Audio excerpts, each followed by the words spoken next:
and with Dodgers here, and from all over. And you got to feel that already the trade winds are starting to blow, and this is where a lot of it is done. But I know you want to know what the starting lineups are going to be. So if you've got a pencil and paper ready, why, here they are.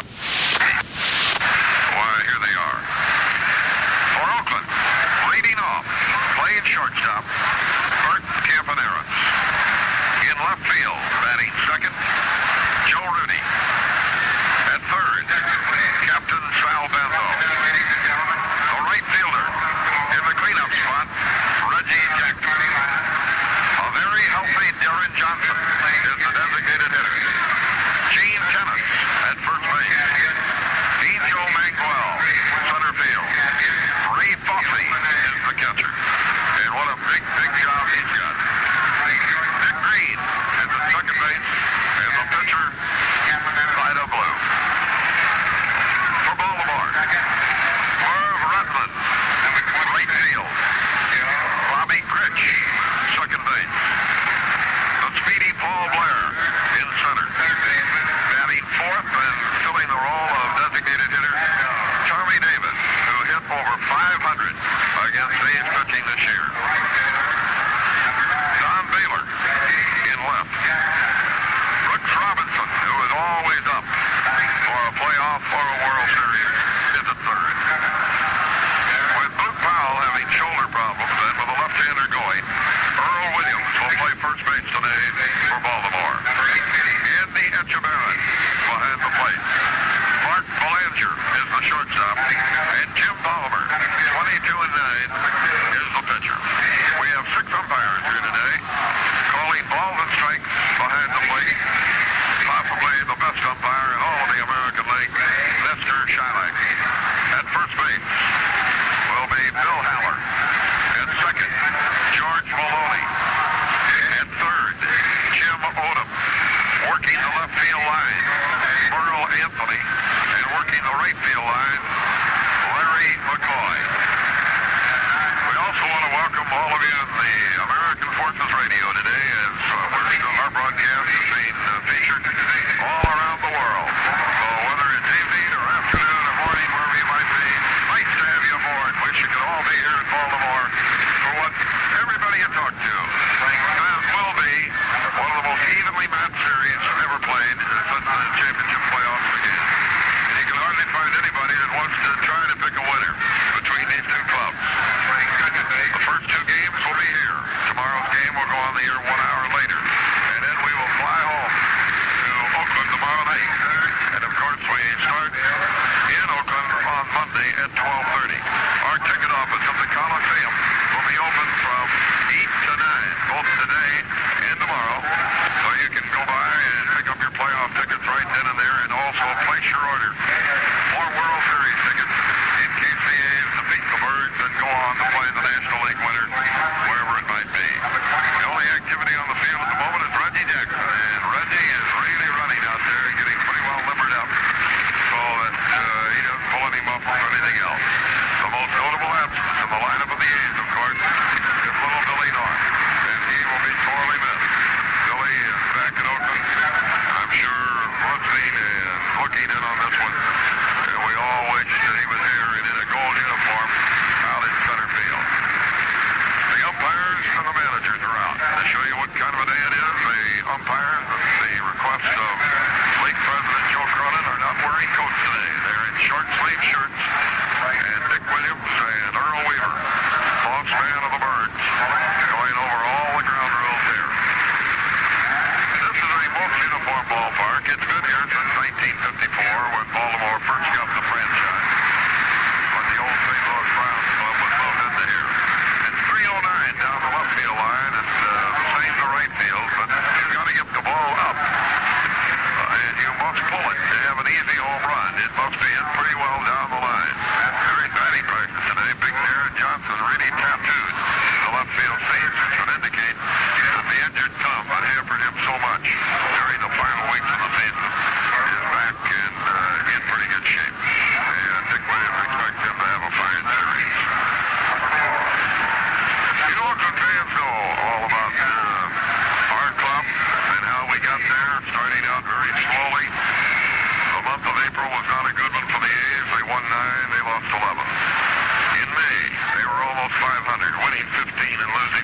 Then in June, Williams started to bring this ball club along. They finished the month of June with 18 wins and only 11 defeats. Went on to a 17-12 July. And then the month of August found the A's winning 20, losing 7, and taking command outside of Kansas City, who hung in there pretty tough right down into the final 2 weeks. But as far as Baltimore's concerned, it was not just improved hitting that brought Baltimore back into the division championship again.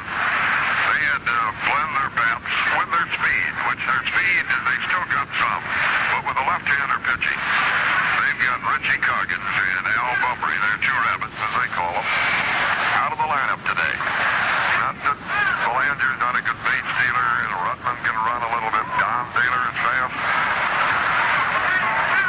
But Bumbry and Coggins will both be in there tomorrow against Catfish Hunter. And upon Hunter and Blue today will be the job of keeping them close so that Ray Fossey, one of the finest throwing catchers in all of baseball, can have a shot and throw them out, because everybody expects this to be a running series. Papers there, in interviews with Palmer and various Orioles, say they think the key to beating Oakland is to keep Bert Campaneris off the base paths. And of northward area would be Campaneris and North off the base paths. But North is not here. Baltimore lost last year because they just went into a hitting tailspin. They hit only 229. This year they were hitting about that the last time we saw them, but their streak of 14 games in the last half of the season brought their team batting average up to 266. The most decisive team record, though, was a 14-game winning streak, the longest in the major league since 1965, and was the longest in the American League since the New York Yankees in 1960, the club that lost to Bill Mazeroski's miracle home run in the World Series. From the start of that streak through the end of the regular season, the Baltimore club wound up by winning 36 and losing 13. Through the first 3 months of the season, it was Detroit and New York jockeying for first place, and the O's came back from a Chicago, Oakland, California trip. They took 8 out of 11, and they were ready to move. The Tigers fell away. Then the Red Sox were the next to drop off, and finally the Yankees did their complete collapse, which eventually brought about the quitting of their manager, Ralph Houck. And the most prevailing rumor here is that Ralph Houck has the Detroit Tiger job locked up, at least. Old friends from the New York Press, Joe Tribble of the New York Daily News, Jim Ogle of the New York Star Ledger, who travel with the Yankees, all seem to think that the major will take over the reins in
thrown out by the mayor of Baltimore, the Honorable William Donald Schaefer. And he is in the box down there with American League President Joe Cronin and J. Frank Cashin, the Executive Vice President of the Baltimore Club. The band is filing off, and the A's coaches have taken their positions. Vida Blue is on the move into the bullpen. And they have just brought Jim Palmer into the dugout. That's what the hand is all about. And Palmer, ace of the Baltimore staff, is getting a standing ovation.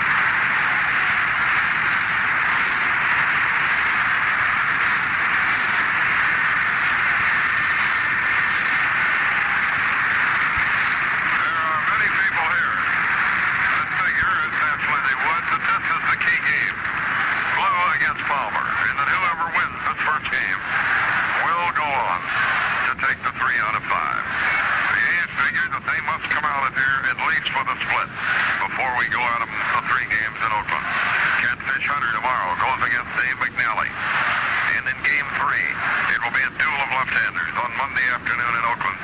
Kenny Holtzman against Mike Cuellar. Neither manager has announced any plans for game 4, although Williams has indicated he might go with John Odom. Has indicated he might go with Big Doyle Alexander, who has pitched well against the Oakland Club. But a lot of things can happen to change that around. The rain and various things, although the weather report here is just simply tremendous for today and tomorrow. They say no rain will fall. He's had quite a time getting in here. Thursday when we came in, we flew through a very heavy electrical storm. 1 hour with lightning crackling off the wings and everything else. Our traveling party, some of them got a little shaken up, namely Norma Campaneris. But we got down on the ground all right, and we're here today, and it all starts. Palmer has fired his last warm-up pitch, and we are ready to go. Bert Campaneris stands in. Campy on the year hit at 250 with 4 home runs and 46 batted in. Against Baltimore, Campy batted 267 with 2 runs batted in. And all of his 12 hits were singles. Here is Mayor Schaefer now throwing out the first ball to Andy Etchebarren, who will immediately hand it back to him. And it coming out, I say, with League President Joe Cronin, who is right on hand and will be for all the games here and the games starting in Oakland on Monday. Herb Noren in the coaching box at third and Jerry Adair at first. A's owner Charlie Finley with his entire family down by the A's dugout. So we'll have our share of supporters here today, but we're going to be a little outnumbered. Palmer into the windup, and here's the first pitch of the ball game. It's high for ball 1, and we're underway. In tight at third is the premier third baseman. Getting a little long in the tooth, but he is still Brooks Robinson. Here's the pitch, and it puts in there for a strike 1-1. And this big crowd will be roaring on every pitch this afternoon. Earl Williams up a little bit at the other corner. The outfield is straight away for Campaneris. And it's a ball inside, 2-1. The outfield here has been pretty well chewed up by pro football, as the Colts have got a couple of games here, and there's a couple of real bad spots where you should get, or could get bad bounces out there. They deliver a high for ball 3, and Palmer has gone to a 3-1 count on Campaneris, the man that he himself said, I've got to keep off base. Campy has had his look at Herb Noren. Palmer doesn't waste much time in between pitches. Here's the delivery, straight to Palmer. Jim Palmer has gone to a full count on Campy. Miles the ball back and forth, accepting the sign from Etchebarren. Here's the playoff pitch. Ball 4, he walked him. So Campaneris becomes the first base runner in the ball game, and the A's are off and running. Here is Joe Riddy. Riddy for the year hit at 270 with 12 home runs, 66 batted in. Against the Orioles, he hit only 213. Had 1 home run and drove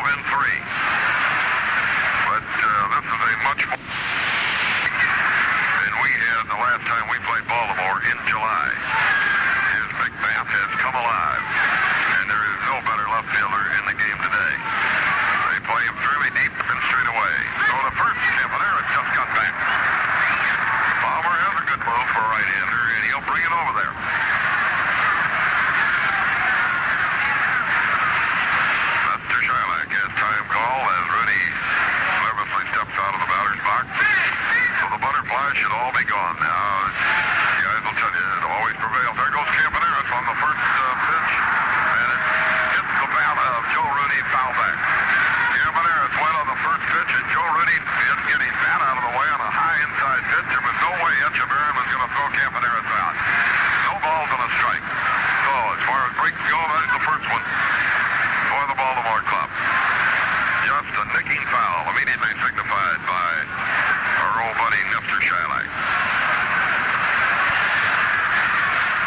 0-1 the count. Dick Williams confessed on our pregame show. He had a few butterflies, as you always do, at the start of something like this, or a World Series. So the first Campaneris just got back. Palmer with two really good moves over there has very nearly picked Campaneris off twice. Campy now hopes that he has his move measured. Hasn't got quite the lead that he did have. Nobody out. Rudy batting, no balls and a strike. Another throw over, and again Campaneris. This time it was not close.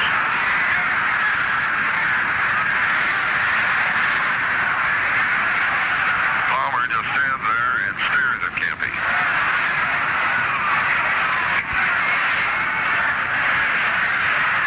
Well, he waits for Rudy to get adjusted again. 0-1 the count. Here's the delivery, and it's high to Joe. A ball and a strike, and this time Campaneris did not go.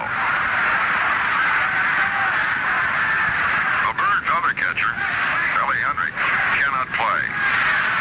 He has a very badly twisted foot. Something like, not as bad as Billy North is hurt, but Hendricks will see no action in this series. At least as far as we know now. He can hardly walk. 1 ball, 1 strike. Campy goes. Pitch is fouled off again, and Echeverrin is down. Andy Echeverrin took that foul tip someplace and just hung right on there with his knees. Earl Weaver is out. Here comes the Baltimore trainer. And he's got to figure this is not going to be his day, having to jump out of the third floor of his apartment, which was on fire this morning, and now getting racked up here in the first inning. I figure I should have stayed in bed, but it's a good thing he didn't. He's in pain, but he's going to hang in there. If should anything happen to Echeverrin, they've got to bring Earl Williams in from first base. He's all right. He's going to be an old Oriole. 1 ball, 2 strikes on Rudy. Twice Campaneris is gone, and both times Rudy is fouled off the pitch. Once, very unintentionally. Robinson, Belanger, Gritch, Williams. The infield. Baylor, Blair, Rudderman in the outfield. And again, Rudy walks out of the batter's box. Finally gets adjusted. 1 ball, 2 strikes. Throw the first. Campy back.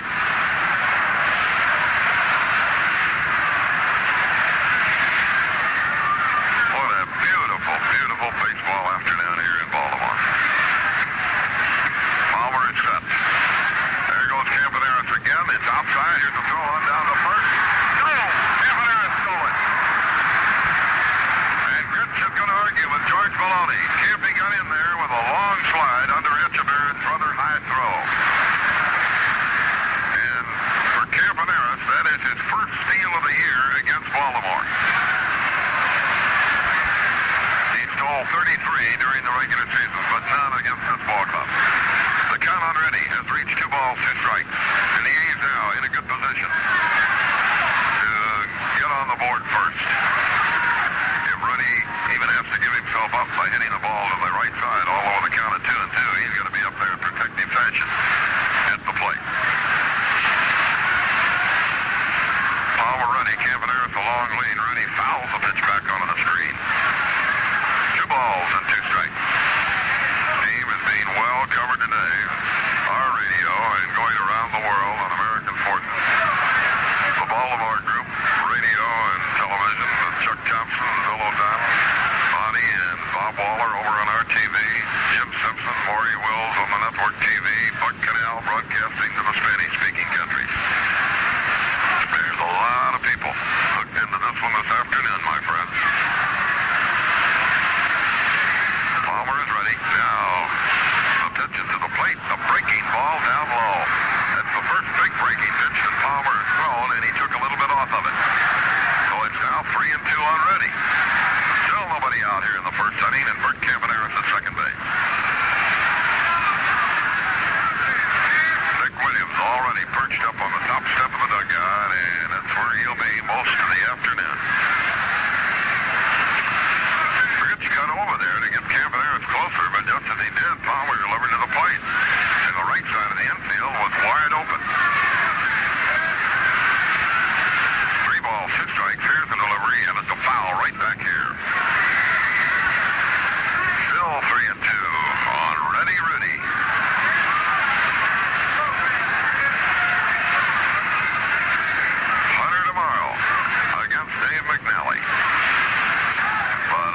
awful lot riding on this initial game with Palmer and Vida Blue head and head.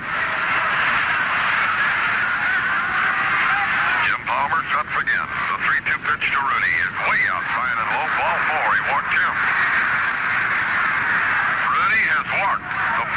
Palmer has walked the first 2 men up. And here is the A's hottest hitter of late, Sal Bando. Bando wound up in a blaze of glory, batting .288 with 29 home runs, 98 batted in. And against the Orioles this year, Sal hit .267 with 3 home runs and 7 batted in. He and tennis were the main run producers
balls and a strike.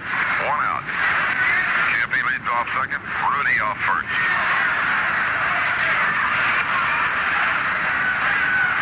Here's the pitch to Jackson. Fouled again, straight back. Oh, and it's 2-2. The Oriole outfield bunches a little on Reggie. They don't play him in an overshift of any kind. Redeman is way off the line, and the right field corner pretty wide open. Had Reggie pull one down that way.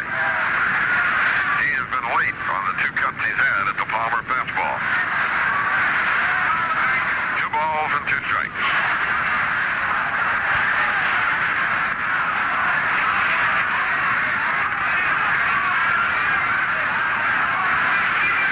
Here's the delivery by Palmer. A breaking ball down low, and he did another full count. He went 3-2 on Campaneris, walked him. He went 3-2 on Rudy, walked him. He got Bando on the strikeout, and here he is with the string all out to Reggie Jackson, the big man from Phoenix, Arizona. Reggie is exchanging some kind of conversation right now with Echeverria. And still is not quite prepared to hit. We'll see if Williams might send the runners here. He does not. The Jackson.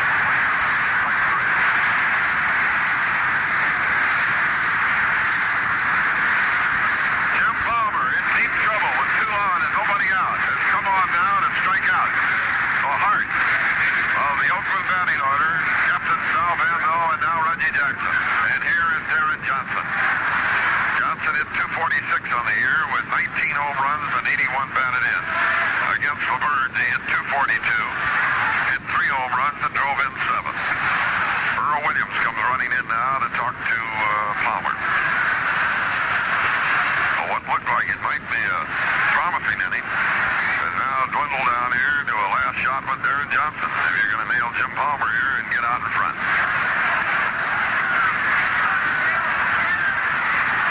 Straight away in the outfield, and Baylor is a very deep left field to Darren.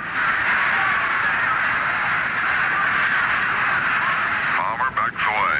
Darren struggled over the last month with a bad thumb that he wasn't even conscious that he had. He had a floating chip in it someplace that caused him a lot of trouble, but claims now that's all been taken care of. Pitch to Darren. Right down the middle for a strike. 1-1.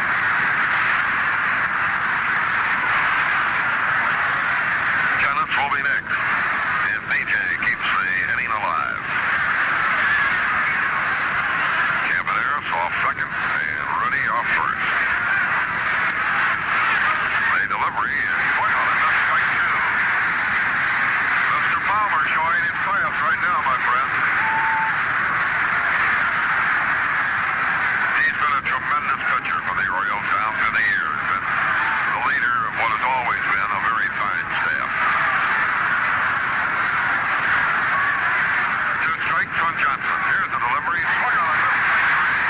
Palmer walks 2 and then strikes out the side. No run, no hit, no errors. 2 left on.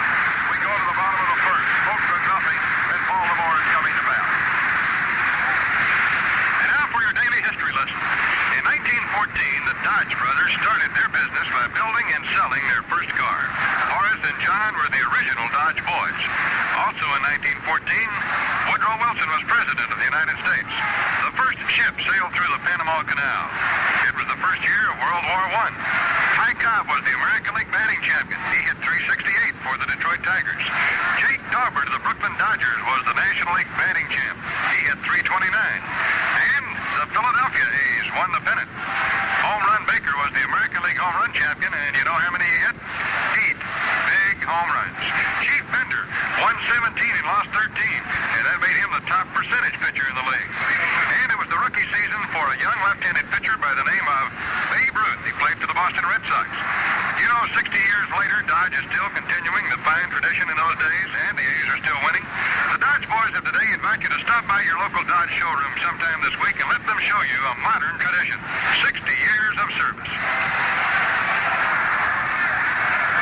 Well, the A's take the field now with Vida Blue on the mound and Ray Fossey behind the plate. Bando, Campaneris, Green, and Tennant. Third to first, Rudy, Bakewell, Reggie Jackson left to right in the outfield.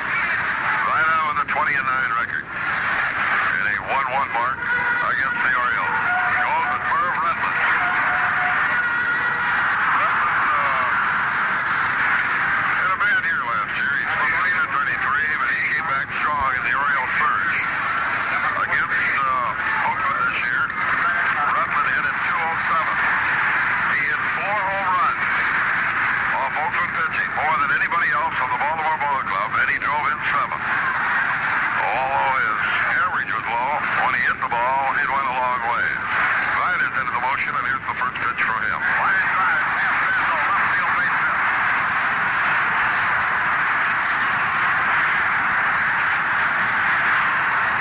Oh, that's the first hit of the ball game. A screeching shot by Van Dole before he knew it.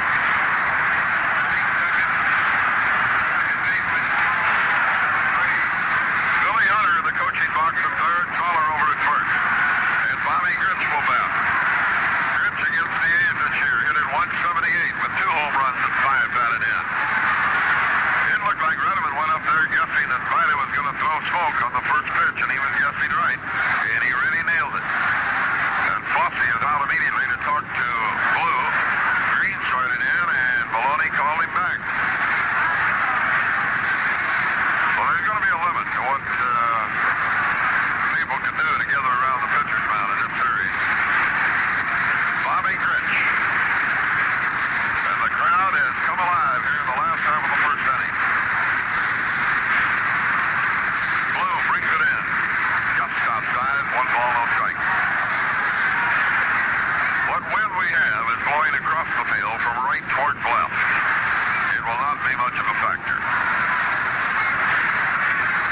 380 straight away to left field, 410 to center field. Fastball, strike call in the letters. 1-1 the count. Paul Blair is on deck. Nobody out. Merv Redmond at first base.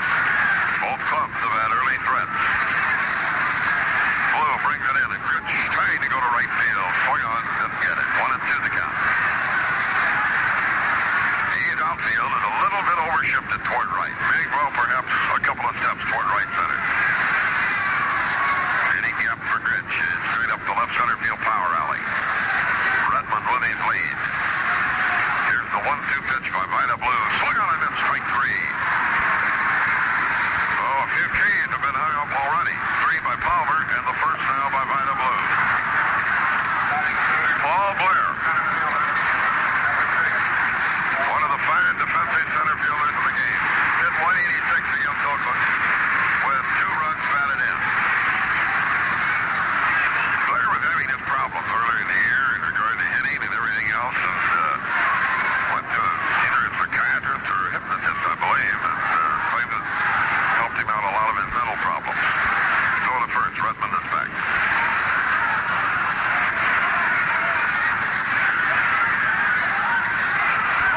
1 on, 1 out. The delivery up a little bit high. 1-0 the count. Our ticket office open till 9 o'clock tonight and open tomorrow between the hours of 9 and 8. You to purchase playoff tickets and leave your orders for World Series tickets. Blue goes to first again. A big high lob toss, and the crowd booed. It doesn't move. So I had to throw a real lollipop over to Dennis. Looked like a Ripsol blooper pitch. 1 ball, no strike. Vida's delivery is by Fosse, and into second base goes Redmond. A wild pitch charged to Vida Blue. Pitch was way inside, and it looked like Fosse might have been crossed up on the pitch. But he doesn't go out to say anything. Tennis moving on. He said something to Vida. No score, last half of the first inning. This is game 1 in the American League Championship Playoff Series. Cincinnati and the Mets will be going at it about 4 o'clock Eastern time this afternoon. The delivery to Blair. Into the dirt again, and Vida's all over the place right now. 3 balls, no strikes on Blair. Well, both Palmer and Vida have had a little bit of control problems here in inning number 1. 3-0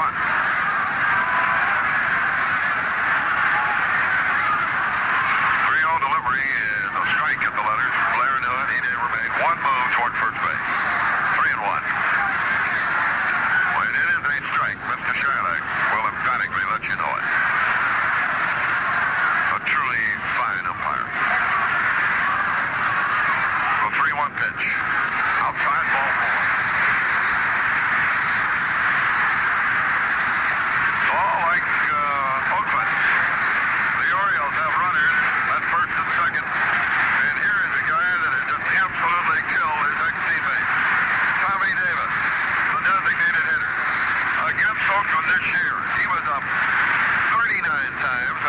hits for an average of 513, but drove in, Chuck checked it. He drove in 1 run. 3 of his hits were doubles. The other 17 singles. He played with Oakland against this ball club in the 1971 playoff series. Baltimore has won 9 straight playoff games. They have never lost one, not even a game, since the playoff system came into being. Down low inside, 1 ball, no strike. And Dick Williams is on his way to the mound, and he's getting booed for it.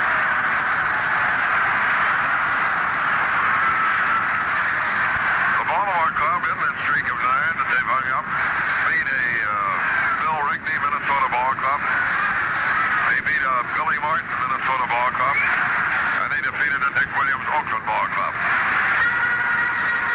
And the charge call comes out.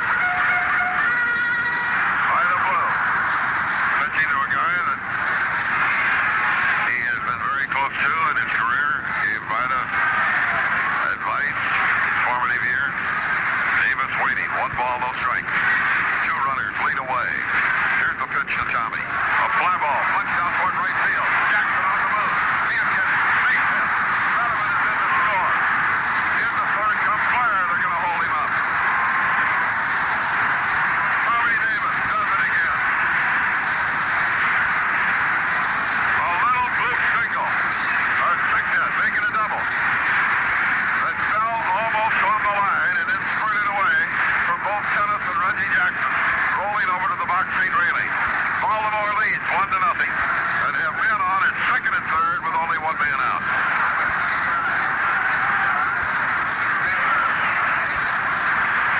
Horacio Pena comes up in the 8th bullpen as Baylor moves in. Hit .263 against Oakland with 2 home runs and 5 RBI. And Dick Williams has his infield back. He'll give up the run to get the out.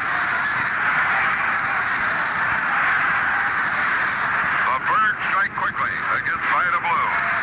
Base hit, wild pitch, walk, and a double. Here's the pitch to Baylor. Down the middle for a golf strike, 0-1. Jim Palmer got out of his trouble, but Vida did not, and he's still in the peck of it. To be downright honest about it. Up a little high, 1 ball, 1 strike on the right hand hitting Baylor. Fine young ball player. Both bullpens have seen action now in the first inning. Reynolds for the Orioles and Pena for the Oakland A's. Here's the delivery. Foul back into the screen. Strike 2. 1-2 the count. On the year, Baylor hit at .286, had 11 home runs, drove in 51.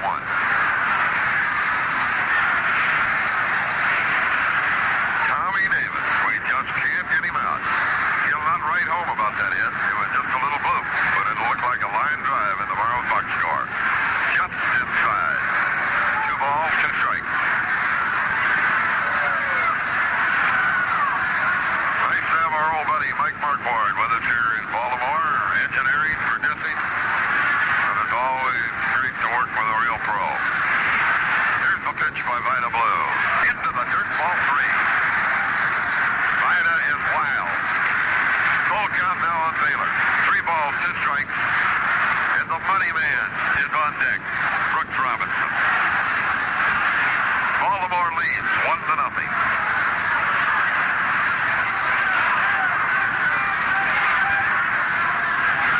This is a pitch that Vida's got to have in there and with something on it. The delivery. He walks it. The bases are loaded. And here is Brooks Robinson, the old pro of the Baltimore Orioles. Generally recognized as the greatest defensive third baseman the game has seen since the days of the great pie trainer of Pittsburgh. Robbie hit .256, 9 home runs, 72 RBIs. Against Oakland,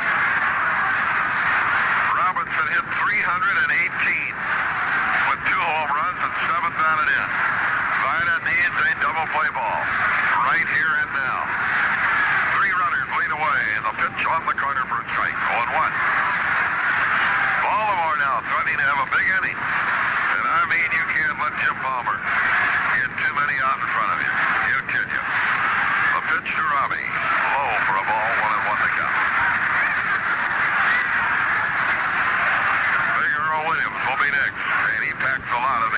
punch. Outfield is around toward right. Here's the delivery. Swung on and missed, strike two. And Vida gets ahead of Brooks Robinson, 1-2. Vida basically has stayed with the fastball. He hasn't thrown much in the way of breaking pitch. Something that he was doing a great deal of the time in the last half of the season. The delivery. Swung on and missed, strike three. Robinson down on strike. So Blue now has 2 walks and 2 strikeouts. Now Earl Williams. Hit at 237 with 22 home runs and 83 batted in.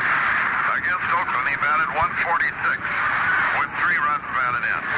The big guy that the Orioles picked up in the huge trade with the Atlanta Braves that sent Davey Johnson down there where he had 43 home runs in the National League to finish only 1 behind the great Willie Stargell of the Pirates.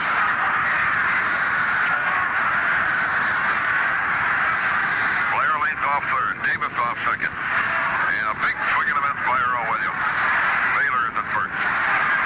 Vida trying to get out of this inning with only the 1 run being scored. 2 hits in the inning, Redmond and the bloop by Davis. Here's Vida's delivery. Swung on it, missed, strike two, and I mean, that was the Blue Blazer. 2 quick strikes on Big Earl.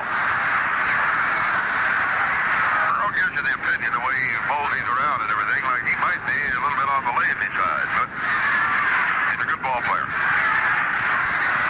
2 strikes on him. Bases loaded. Here's the pitch by Vida. Blue, foul, backing out of play. Williams is still alive.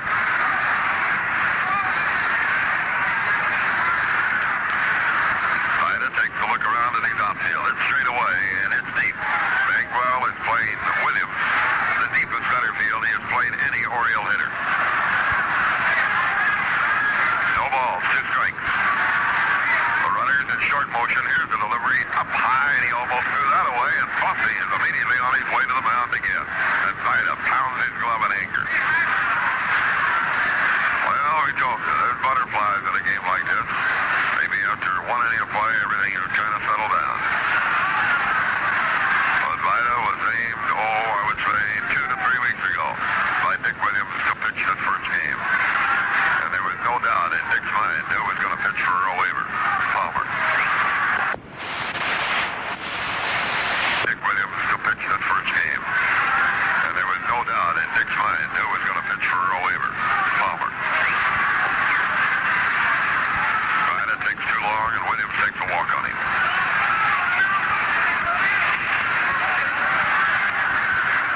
47 ball games.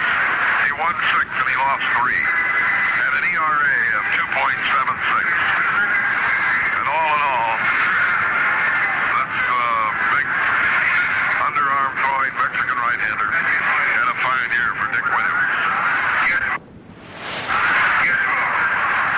See what he did against this ball club. Pena, in 5 appearances against Baltimore, worked 10 innings and didn't give up much. He won 1 and he lost 1. But he had an earned run average of 0.90, and that's not too bad. And he'll be working to end the Echeverria. Pena on the year had 41 strikeouts. He also recorded 8 saves along the way. Baltimore has jumped out to a 3-0 lead immediately here. And they're trying, as we said, for their 10th straight playoff victory. Echeverria in the batter. And he didn't see much action against the A's this year. He was only up at the plate twice. And didn't do anything. Most of the time we played him, Big Earl Williams was the catcher. Overall in the year, Echeverria hit at 257 with 2 home runs and 23 batted in. There's never been a great power man, but it seems to me that even when I was in the National League, Echeverria's hits in the playoff games and his long ball all came at vital moments. He's a clutch man. Now Haller is call time. I don't know what's going on here. The baseball loose or something because one of the Baltimore ball girls is now running down the right field line. And we'll have to wait till he gets the baseball or whatever is falling onto the field there, out of the right field seats. There's an open area way up in left field that is not full, and some parts of the right field bleachers are not, and out in left center field, some empty spots. But for the most part, there's a good crowd on hand. The only other activity today will be the Mets and Cincinnati later and a whole flock of college football games. 2 men out, 3 runs in, and Echeverria in the batter, facing Horacio Pena.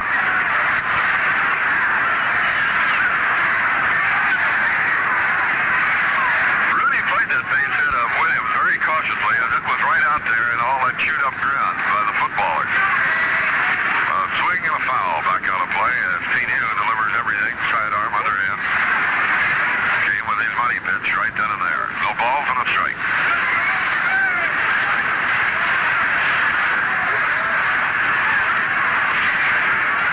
The Birds have shocked the world champions here in inning number 1 to lead 3-0.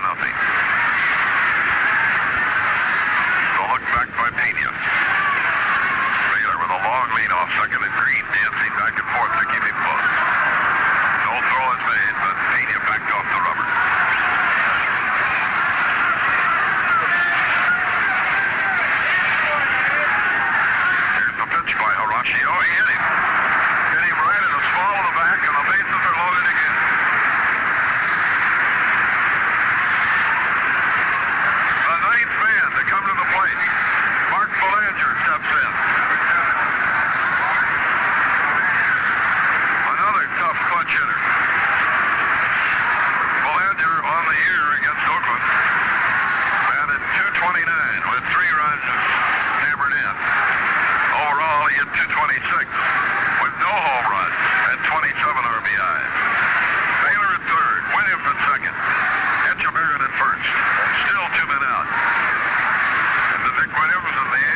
the call, and Shattuck won't even look at him.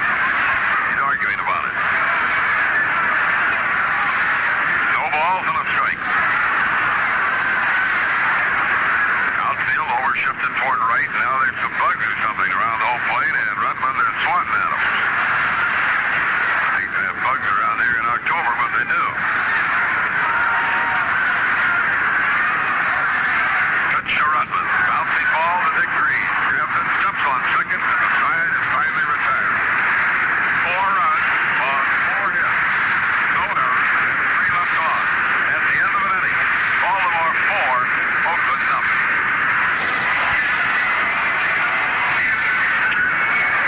Well, a much overworked phrase in baseball, perhaps, and you're going to have a big inning against you. It's good to have it in the first. Hayes will have 8 innings to catch up. But I'll tell you, that is liable to take a lot of doing against that fine right-hander, Jim Palmer. Gene Tennant is the leadoff batter here.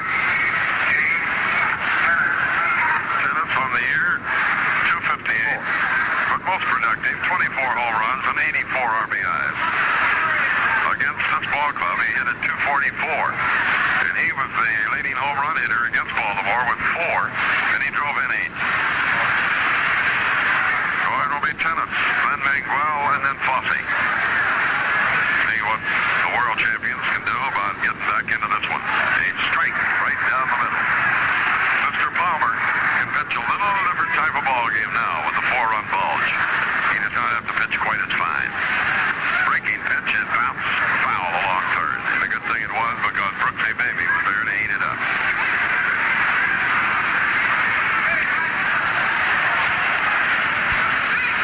2 quick strikes on Tennant. Goes to the A's today in their California goal. Game time tomorrow here is 2 o'clock Eastern time, 11 o'clock back in the Bay Area. And we'll have our on-deck show at 10:45 tomorrow morning. Tennant sticks a little high. 1-2 the count.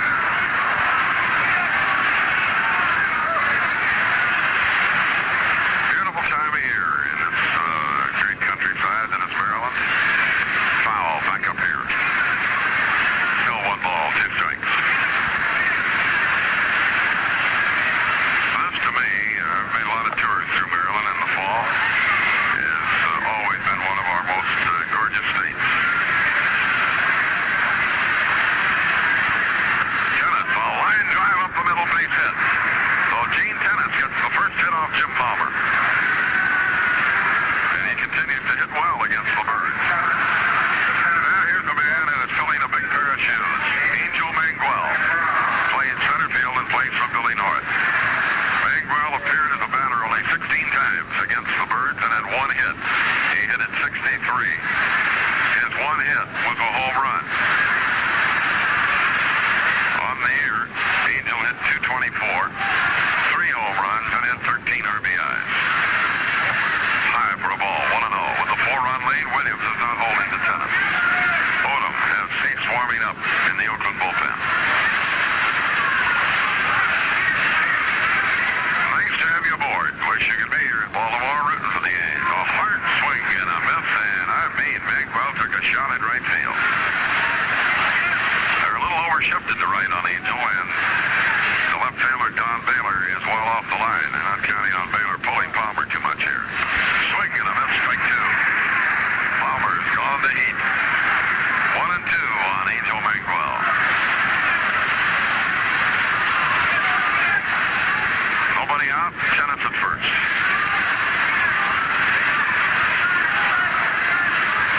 Palmer brings it in, and Manguel swings and misses, strike 3. 4 strikeouts already from Palmer. Now Ray Fosse. Fosse on the year hit at 256 with 7 home runs, 52 batted in. Against Baltimore, he did not fare too well. He hit at only 128 and 3 RBIs. Tennant's pounding his hands, trying to keep this rally going. If it is to keep going, a strike on the corner, 0-1. A really fast-breaking curveball right at the waist.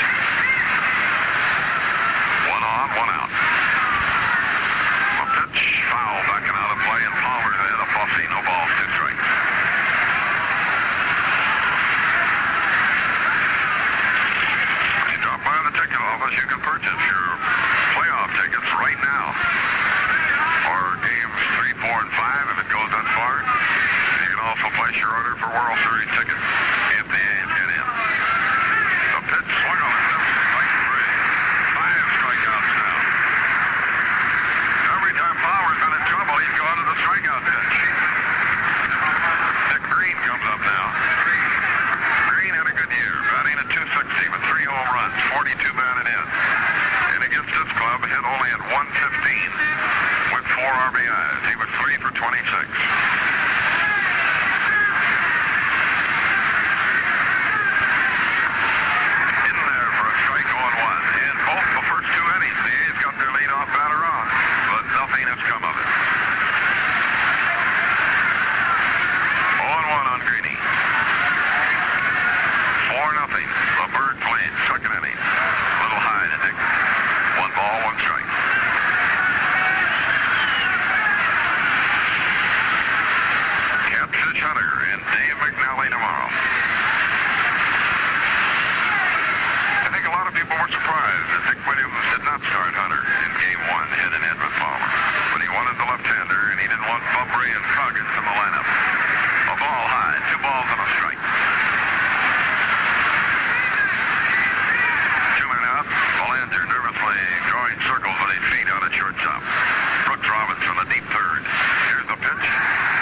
playing with the Dodgers.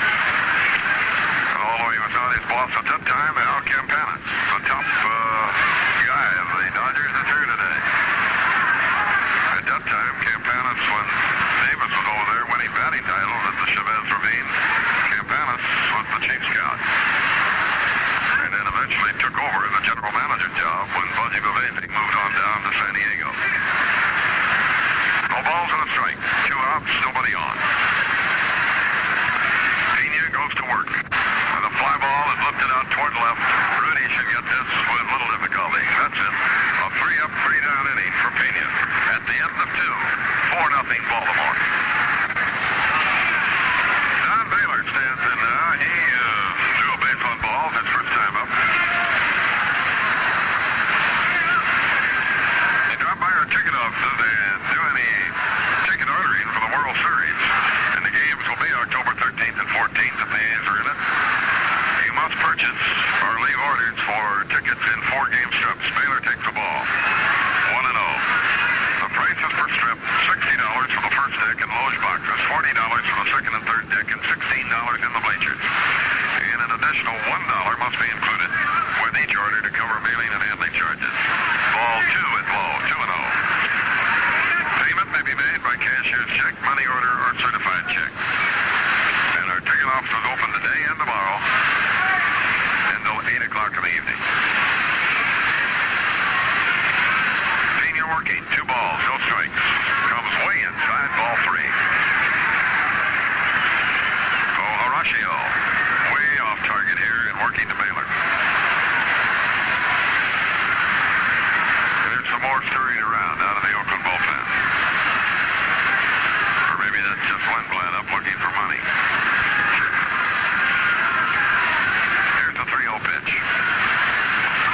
Popped right in there for a strike. Once again, John Odom gets the call. 3-1 the count.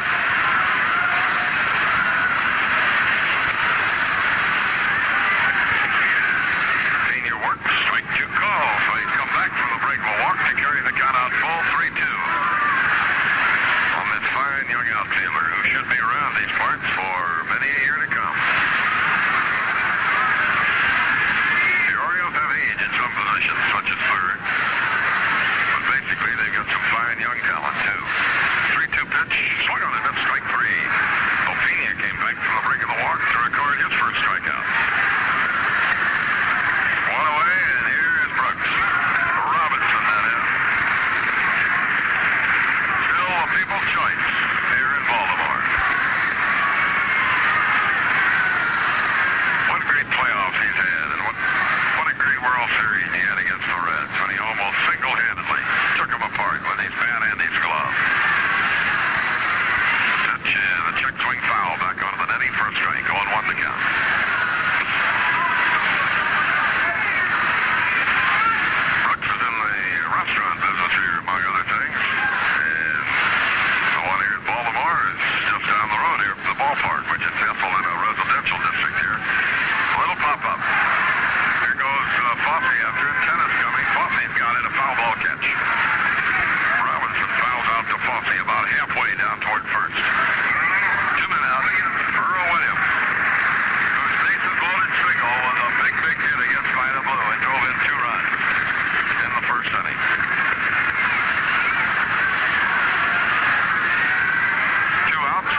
12:30 Pacific Coast time. Here tomorrow, we remind you again, we'll be on 1 hour later. Our on-deck show at 10:45 tomorrow, and the game itself at 10:55 Coast time.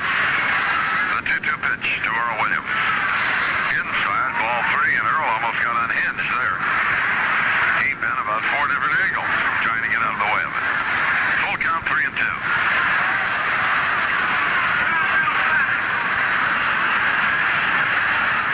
The A's have left 4 on. Baltimore has left 3 on, but 4 across the plate. Here's the payoff pitch. Curveball is looped over Bando's head down the left field line. Earl is on his way to second, and he'll go in with a double. A check swing bloop over the head of Bando, and that ball died. Bando and Rudy both got there at the same time. Rudy picked it up and made it extremely close at second base, but Williams got in there with a headlong dive. So he is 2 for 2. A double and a single. The second hit off Pena. And 5 overall now for Baltimore. And the batter is Echeverria. He was hit by a pitch his first time up.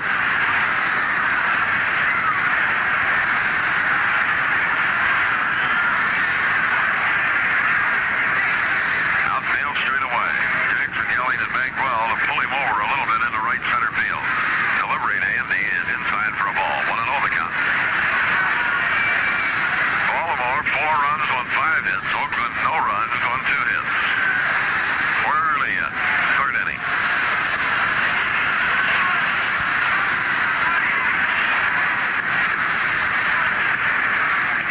Pena set. Brings in his pitch and a ground ball through. Right field base hit. Here comes Reggie. He's not going to score. The throw comes all the way through. And now Echeverria goes diving into second base. Jackson got to that ball in a hurry. Billy Hunter held up Williams, who's not too fleet of foot at third, but on the throw to the plate, Echeverria went into second. He'll be given a single.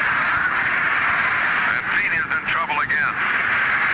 Belanger. Who had a base hit his first time up as a matter.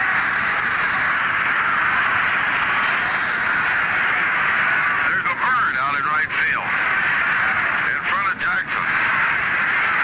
It appears to be a pigeon. And he's just sitting there enjoying the ball game. Bagwell way in center and off toward right center. Jackson a very shallow right field. Runners on at second and third, and Baltimore threatening again.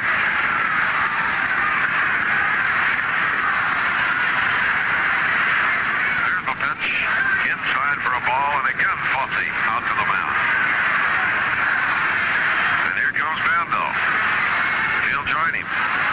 Pena got the first 2 men in easy fashion. A strikeout and a foul out. Then Williams got the check swing double. Echeverria poked one through the right side, and Shylock goes out to break up the A's huddle. Earl Williams at third. Andy Echeverria at second. And a base hit could mean 2 more for Baltimore.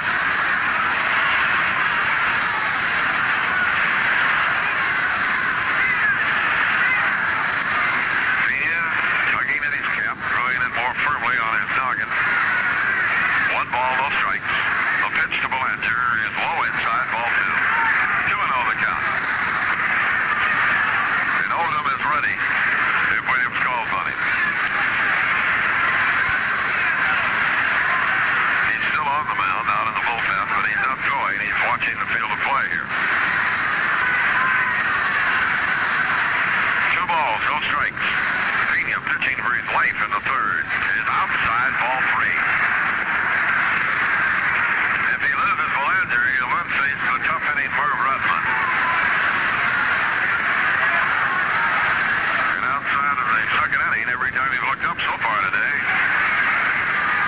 the bases have been full of birds. Plus the real live birdie we got out in right field. A 3-0 pitch. Strike at the knees, 3-1.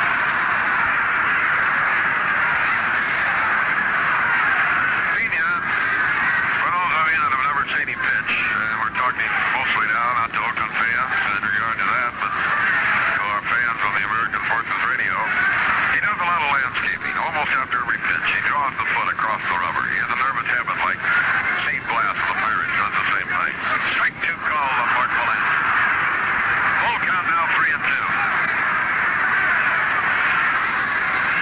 Pena goes 3 balls, no strikes, and then he really begins to work on you. They used to say about Eddie Lopez, the great control pitcher of the Yankees. When he was 3-0 on the batter was in the hole. The payoff pitch, he walked it.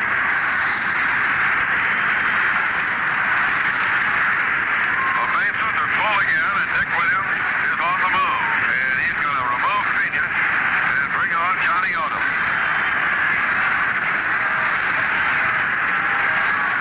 Well, Dick Williams has seen his premier pitching staff gone through here today. 4 runs charged to Vida Blue, nothing charged to Pena yet. But he leaves a hot kettle of fish here for the oncoming John Odom. So Pena went 1, 2 full innings.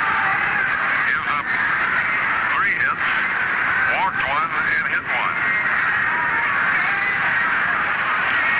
And Odom comes on. John against Baltimore this year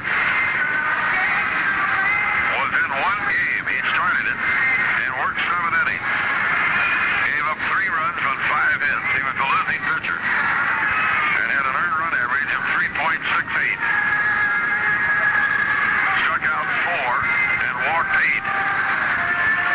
Odom last year pitched every big crucial ball game in the World Series and in the playoffs. He pitched the 5th game against Detroit. He pitched the 7th game against the Cincinnati Reds. But it's coming off a year that John himself would just as soon forget about. He struggled. Off a 15-game winning season last year, he slipped to a 5-12 mark and an ERA of 4.49. He worked only 150 innings this year, giving up 14 home run balls, striking out 83 and walking 67. And he was charged with 8 wild pitches. Every time it looked like John was going to get it together, he just didn't get.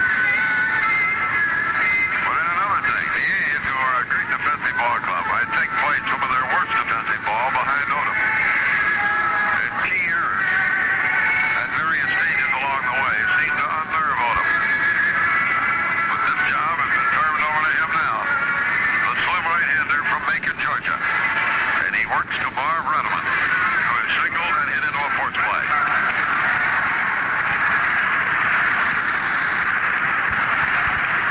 Williams at third, Echeverria at second, Belanger at first.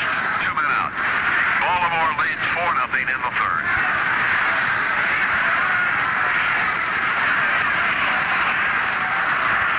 Odom at set, and here's the pitch. Up a little high for a ball, and Odom stares. 1-0 the count. No place to put him.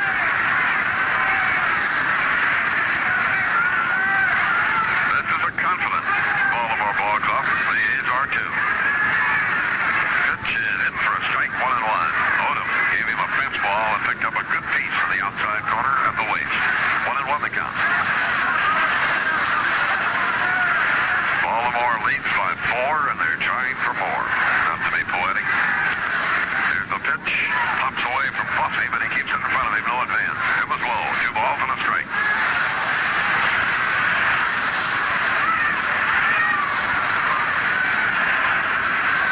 Both teams will depart immediately for the West Coast after the game tomorrow. Here's the 2-1 pitch. A bouncing ball hit slowly towards short. Grabbed by Campanera. Thrown in time. He got him. Good play by Camping to erase that threat. And Odom gets out of it. No runs, 2 hits, no errors, 3 left on. The Birds have now stranded 6. And at the end of 3, Baltimore leads 4-0. In the 4th inning, Aaron Johnson will be the leadoff batter. And in every one of the first 3 innings, the A's have had the opening batter aboard. You figured somewhere along the line you might get one around. But Palmer has been that tough. He fanned 7 over the front 3 innings.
Working 1-1 is Palmer, and a pop-up in the infield.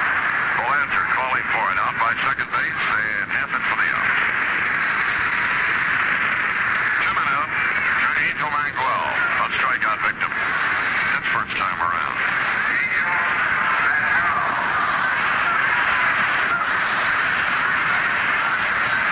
4-0, Baltimore. We're in the fourth. And thus far, it has been all Baltimore. A's have had a couple of chances, but they haven't been able to done him. Manuel swings right through a fastball for a strike, 0-1, and he started everybody out this inning with a strike. And that, my friends, is the name of the game. Low to Angel, 1-1 to count. A's have been out hit 6-2.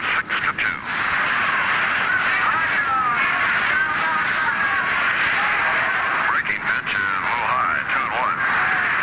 Jim Palmer, the day we got in here, had a long interview in the paper in which he gave his book on the Oakland A's to a writer who wrote it, and said how he was after swinging a strike, how he was going to work on the Oakland hitters.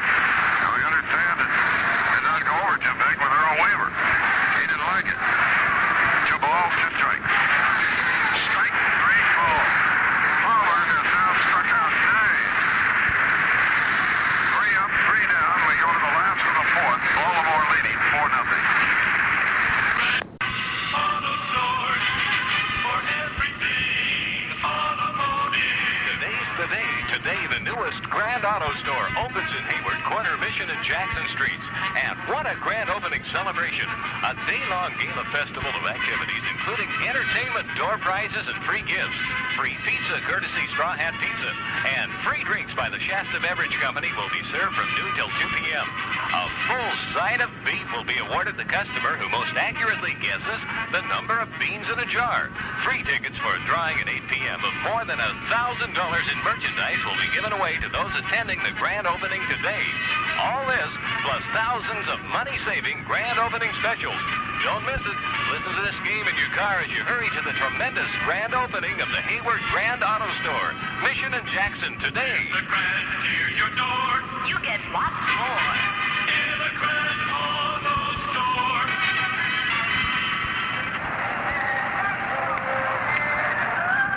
Well, I want to tell you, everybody, Mr. Palmer has been something else. He struck out 3 in the first inning. He struck out 3 more in the second. He struck out 1 in the third and whiffed 2 more in the fourth inning. Bobby Gritch is the leadoff batter facing John Odom in the fourth. Gritch is hitless. He's 0 for 2. Struck out, grounded out to short.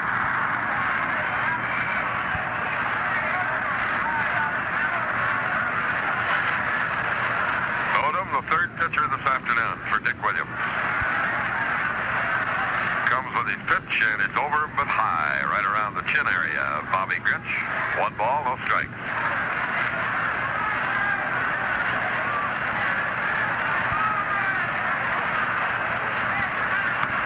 Fastball right down the middle, 1-1. Gritch pretty funny yesterday. He was seated over in the Oriole dugout during the workouts here with Monty and myself, Mike.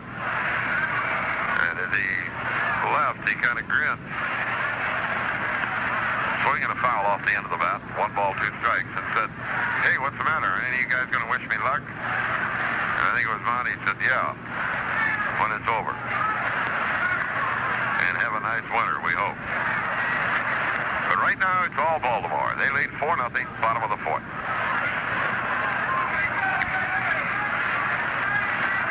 Gritch has found his niche, so to speak, at second base.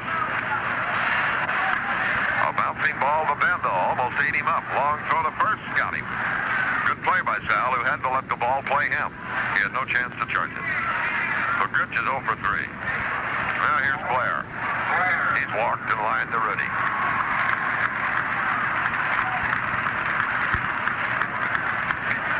The infield here looks a little rough, I imagine, from football too. And the A's and Orioles alike are both doing a lot of landscaping and smoothing out spots all through the innings. Odom fast and low, 1 ball, no strikes.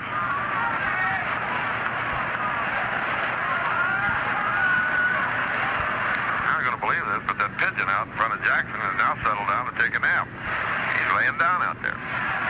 He's been there for 2 innings. There's a foul back here. 1 ball, 1 strike.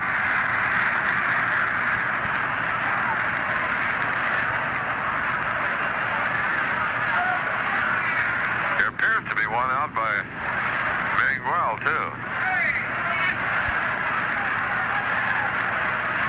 Fastball, and that really popped into the glove of Fussy like a gunshot, but it was high. 2 balls and a strike. 1 out, nobody on. Baltimore leads 4-0, 4th inning.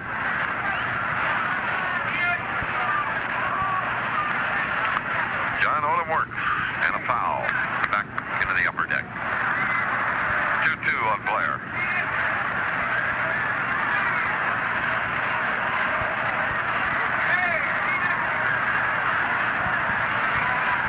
Miguel is practically straight away in the outfield as Odom fires 2-2 and gets his curveball in and over for a call, 3rd strike.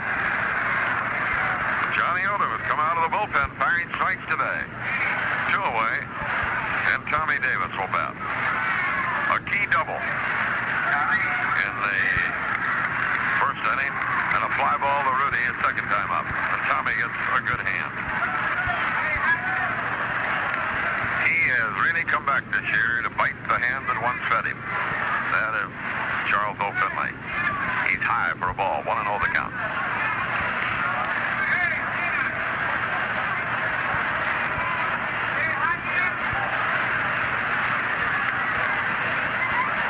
Working, 1 ball, no strikes, and he's inside to Tommy, 2-0. Tommy's one of those people that when he sees you, he makes you fully believe that he's glad to see you. Always walks up with a hearty, "Hey, how are you?" 2-0 on him, and Odom appears to be trying to keep the ball in on him. John throws, and a swing. He went for the inside pitch that time, fouled it off. Comes ricocheting off the facade back onto the field of play where Fossey retrieves it. 2 balls and a strike.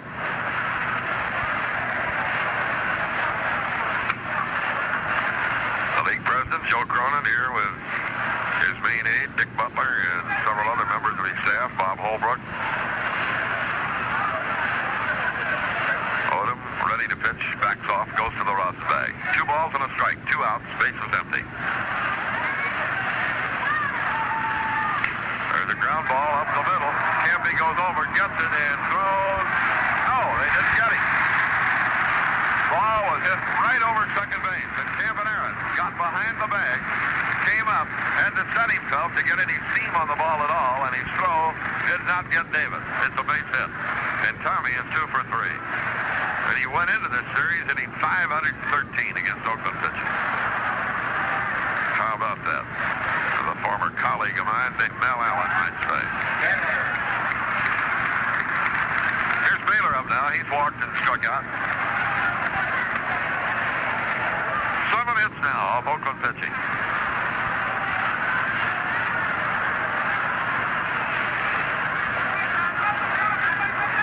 Davis short lead at first. Kenneth holding against him. Outfield overshifted toward right. The delivery driven into right field. A base hit. Davis will hold on at second. Baylor is on at first, and Odom and the A's are in the pickle vat again here as Brooks Robinson stands in. Brooks has struck out and fouled out so far.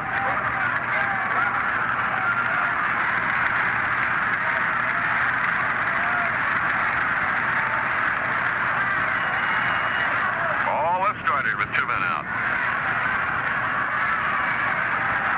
8 hits now. To only 2 for Oakland off Jim Palmer. So the O's, as they call them around here, trying to stretch their lead against John Odom. Here's the pitch to Brooksy. A fastball is high and away. 1 ball, no strikes. 1-0 the count. Davis at second. Baylor at first.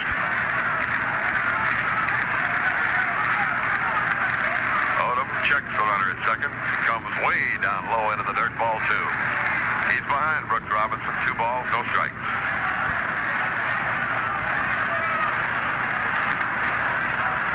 And a struggling day for the world champions, I'll tell you.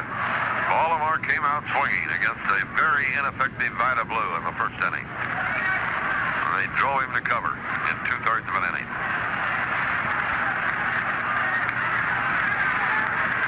Odom works, sticks his fastball up high, ball 3. He's within 1 pitch of loading the bases, and Paul Lindblad is now up to throw. Or is it Noel? Looks like Noel. 3 balls, no strikes. Odom brings in the fastball and swung on, hit down the bend though. Good play by Sal, he got him. And they gave Brooks Robinson the 3-0 green light, and he bounces out Bando to tennis. No runs, 2 hits, no errors, 2 left. The Orioles have now stranded 8, but at the end of 4, Baltimore leads Oakland 4-0. Here's a special pitch for A's fans that's sure to be a hit with the whole family. Save up to $1,900 on open road motorhomes and pickup and camper combinations at Downtown Open Road in downtown San Jose. It's the big rental fleet liquidation sale. Dozens to choose from, and you'll save up to $1,900 now. Like an Open Road's finest 21-foot motorhome with air, number 664 FIE, now just $76.95. Or save $1,900 on your choice of 73 Chevy 3/4-ton camper-equipped pickups, like number 228-94R, with contained 11-foot Open Road Catalina cab-over campers, sleep 6, and even have toilets. Now sale priced at just $49.95. Save up to $1,900 now on the 73 pickup and camper or open road motorhome of your choice at the nation's largest Downtown Open Road, 521 West Santa Clara Street, 3 blocks west of the Dianza Hotel in downtown San Jose. Coming on now to take over here for the next couple of innings or so, and I hope he does a lot better than I've done here on the radio side. The man that I've had the great pleasure of sharing this booth with for the past 2 years, Monty Moore. All right, thank you very much, Jim. I have a sneaking suspicion that there's not much you and I can do up here as far as what is going to happen to Jim Palmer out there. I've never seen Palmer any better, and I've seen him awfully good many times, but he's just completely overpowering here this afternoon. Vida Blues started off the first inning, as did Jim Palmer. They were both a little bit shaky. Palmer was able to reach back and get that extra stuff and strike out 3 in a row and get out of his jam. And Vida looked like he was out of it, too. He had 3 strikes on Brooks Robinson and had 2 strikes and no balls on Earl Williams, just throwing the ball right by Big Earl. And all of a sudden, he missed with a couple and then threw a breaking ball, and Williams hit it into left field for the biggest hit of the game so far. Now, the A's still got some work to do, but plenty of time to do it. We go into the 5th inning, and here's Ray Fosse. Palmer has struck out 9 batters. He's walked only 2. The A's have 2 hits. Fosse struck out his first time up. Fastball hit deep into left center field, but Bader will be there when it comes down. He makes the catch. Palmer got one up in the eyes of Ray Fosse, and he drilled it hard to left field. There's one away. Now here's A's second baseman, Dick Green. Tomorrow's game will be on the air at 10:45 with our on-deck show, and it'll be Catfish Hunter for the A's against Dave McNally of the Birds. Fastball to Green is whizzing through there for a called strike. Boy, Baltimore's been a great ball club the last half of the season. The A's have been a good club. Here's a pitch to Green. Slider called strike 2 at 0-2. Boy, when you beat a guy like this, you have really done yourself something on any day. He is 0-2 on Green. Slow curve, strike 3 call. He threw him a fastball, a slider, and a slow curve, and got them all over for strikes. He's now struck out 10 Oakland A's batters. Well, last year in the playoffs, Joe Coleman of Detroit struck out 13 Oakland A's batters one day, and the A's came back the next day to win. Oh, we're not even halfway through this game, and Palmer already has 10 strikeouts. Here's Bert Campaneris. Fly ball, right center field, not hit deep, but it's up in the air, and that will allow anybody to run under it. It's going to be Flair, and the side is retired in order in the 5th inning. The score remains 4-0 Baltimore.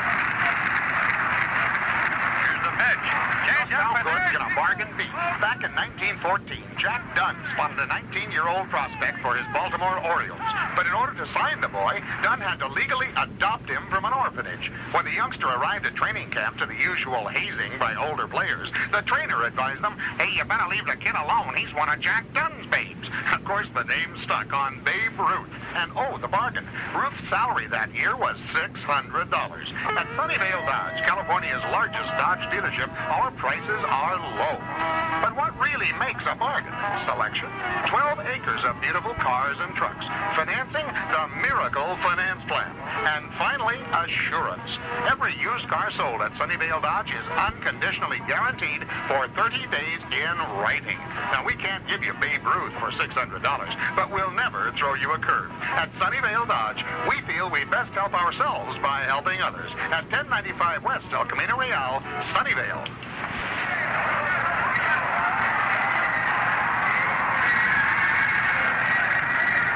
Last half of the fifth inning, Earl Williams will be the batter for Baltimore. He's had 2 hits in this ball game. One of them, the big one in the first inning that knocked Vida Blue out of the game. Some of us had any pictures of that pigeon that's been out there in front of Jackson for 3 innings. He hasn't moved. He goes to sleep, walks around in front of Reggie. He's been there since the first inning. Maybe it's a friend of Reggie's from his Sandlot days here in Baltimore.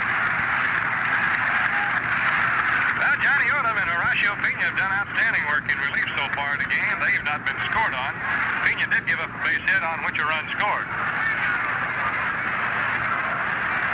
Earl Williams. Check swing double in the third inning off Horacio Pena. He had been fooled very badly on a curveball, but got the bat on it. Pitch it outside, ball 1.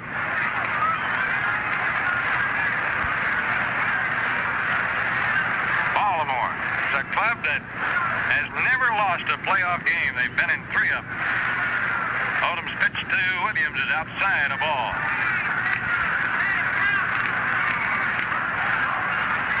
See a different lineup for the Birds tomorrow. A little left-handed hitters will go against Jim Hunter, who's beaten Baltimore 3 times this year. Here's the 2-0 pitch. Line drive to Bando. He's got it. Boy, Odom hung a slider, and Earl Williams hung out to wash on that one. A line drive to Bando. Jimmy's a lot better hitter now than he was when we saw him early this year. He hadn't done anything against Oakland. He looked like the kind of hitter that I saw when I was still in the National League, Monty, and he was so devastating in that launching pad they call the Atlanta ballpark. Now here's Andy Etchebarren. I'm sure there are going to be better days in his memoirs. Here's the pitch. Andy takes a fastball strike. Andy opened the day being shaken out and having to jump off the second story of an apartment house to keep from being burned up. Slider called strike. 0-2. And he got hit by a foul The ball. ballpark got hit by a foul ball. And he got hit with a pitch. There have been better days. And he's a rugged guy. Here's the 0-2 pitch. Swinging strike 3. And I'll tell you, John Odom is throwing the baseball awfully well right now. 2 down. Here's Mark Belanger. He got a big base hit in the first inning. Drilled one out into right center field and knocked in a run. On a pretty day here in Baltimore, and more of the same predicted for tomorrow. Remember, this series will resume in Oakland next Monday at 12:30. There are still tickets available, and the A's ticket office will be open until 8 o'clock tonight and all day tomorrow, 9 in the morning to 8. Gene Tennis with a diving stop off first base, goes up, back over to first, and tips on the bag for the out. Diving stop across the foul line by Gene Tennis if a ball hit towards the opposite way. Through 5 innings here in Baltimore, the score 4-0, Baltimore leading. Well, they've dragged off the infield here at Baltimore's Memorial Stadium.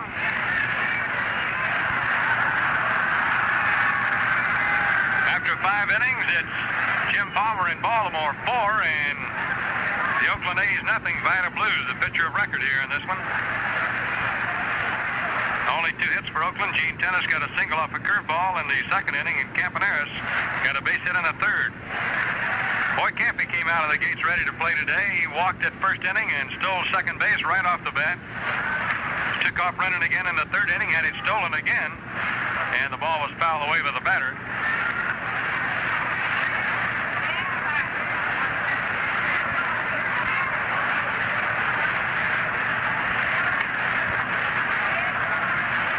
And it goes down to second base, and we're ready for action in the sixth inning. The pitchers for the remainder of the series, as we mentioned a moment ago, Catfish Hunter tomorrow morning against Baltimore's Dave McNally, and then Mike Cuellar against Kenny Holtzman on Monday in Oakland at 12:30. To buy your tickets, you can pick them up for any of the games of the playoffs. Leave your orders for the World Series at the Oakland Coliseum. They're open all day today and all day tomorrow. No personal checks accepted. You must pay for it with cash or cashier's check, money order. Joe Rudy takes the first pitch, and it's up high for ball one here in the sixth inning.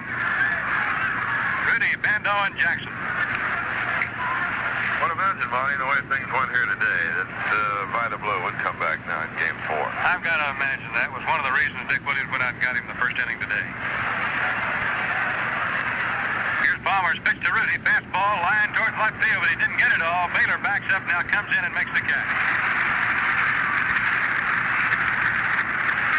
Rudy's twice hit the ball towards left field, and both times Baylor's caught it. Here is Sal Bando, who struck out in the first inning, grounded to third in the third. First inning ball game so far. Baltimore got all four of their runs. The A's had their only threat. Bando fouls this one back up into the press box section.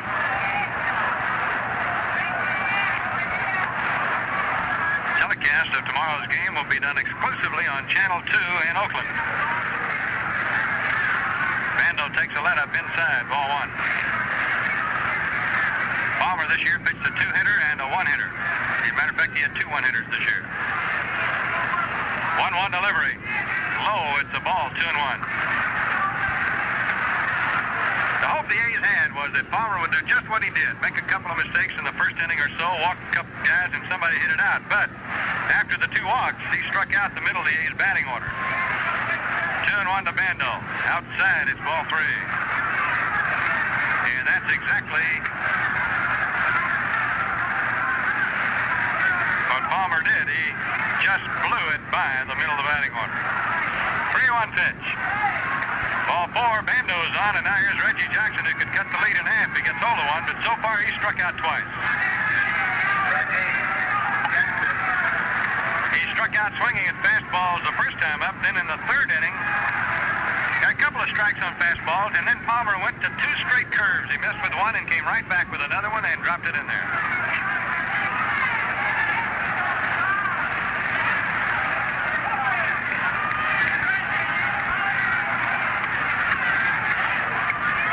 Reggie Jackson, of course, fighting the effects of strep throat all week. Here's the pitch to him. High, ball one. Bando at first. They're not holding him on. Palmer's fastball just been jumping today. We've been watching it very closely on our television coverage with the center field camera. You can see the hop on it as it goes up. Ball two to Jackson. Mitch Barrett going out and talking to Jim Palmer. It seems as though Jim, when he's missed today, has been basically up high, but he has missed two or three times outside, but mostly up high. He's missed most of the time, too, Monty, when he's come over the top, way over the top, as he does upon occasion, and he's just hasn't been able to bring the ball down. He's quite a pitcher, though. Oh, man. They can talk about Tom Seaver, and I haven't seen that much of him, but if he's any better than this guy on his best day, I'd just like to see him. It's possible you could. Yeah. If the Orioles win and New York wins, they'll meet in game one. Here's the pitch to Jackson, up high, ball three. Palmer's going to have to come in there with Jackson now, and then Darren Johnson's on deck. They got somebody throwing in their bullpen now. Billy Herman talking to you yesterday told you that Palmer's gone through these wild streaks. That's right. 3-0 to Jackson. Taking right down the middle. Strike, boy, that's the only pitch today that Palmer's thrown with nothing on it. That's one you'd like to have seen Reggie letting her go. He'll probably go back to some stuff here. 3 balls and 1 strike on Jackson.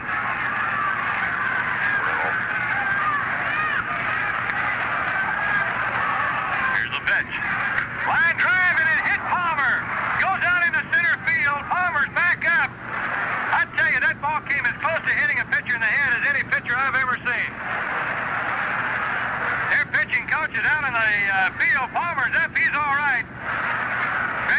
been asking for time. He wants to check on Palmer. I'm telling you, he almost got de-headed right there. I'll tell you, that was one of those real scary things that just brings back to mind the shot that Gil McDougall hit that ended the career of the great Herb Score. It scares you that much. I don't know yet how you get out of the way of it. He hit him up on the arm, the television replay shows. Mercy. We're going to have a pinch hitter here. Pat Burke is going to bat for Darren Johnson. Pat Burke is batting for Darren Johnson.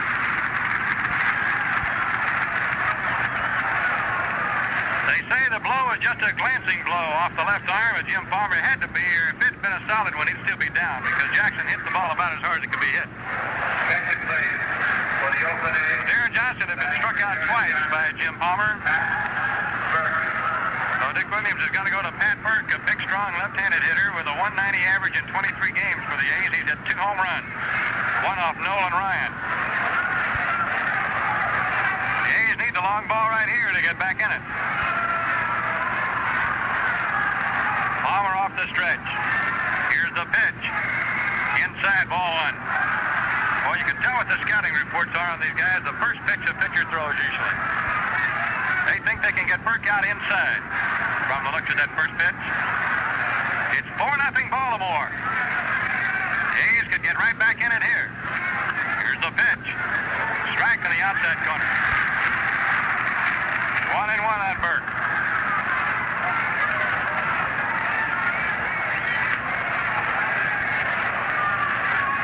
Bando at second base, Jackson at first. Palmer stops. Here's the pitch. Fastball swinging, strike 2. Now he's out ahead of Burke. You can really tell the difference in the stuff when he's ahead of you and when he's behind you. He got behind Jackson and threw a 3-1 pitch at Reggie. Hit hard right back through the middle. Now he's gunning again at Burke. 1-2. Here's his pitch. Curveball in the dirt and a great stop by Echeverria. Boy, what a play by Andy. That was a curve in the dirt off to the right, and he left both feet and went after that ball and blocked it.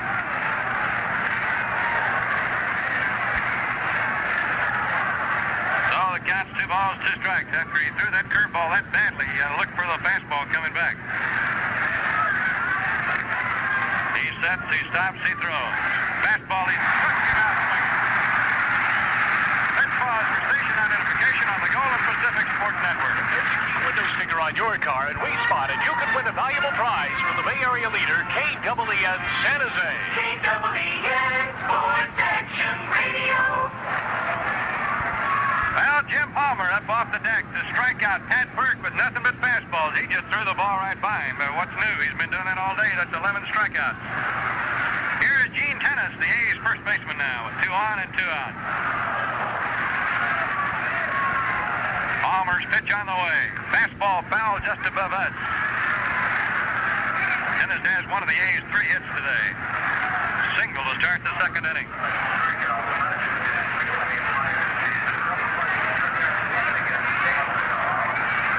All year long has never struck out more than 11 batters in a game. He's already at 11 in this one in the 6th inning. I have to say he was psyched up and ready to go here today. Boy, he's throwing the ball well. 1 strike count on Gene Tennis. Bando at second, Jackson at first. The A's need to get something going if they're going to get back in this ball game. Palmer's pitch on the way. Strike in the outside corner, a bullet.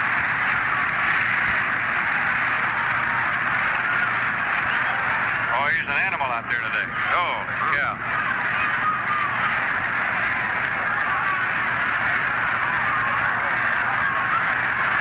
He's ahead of Tennis at 0-2.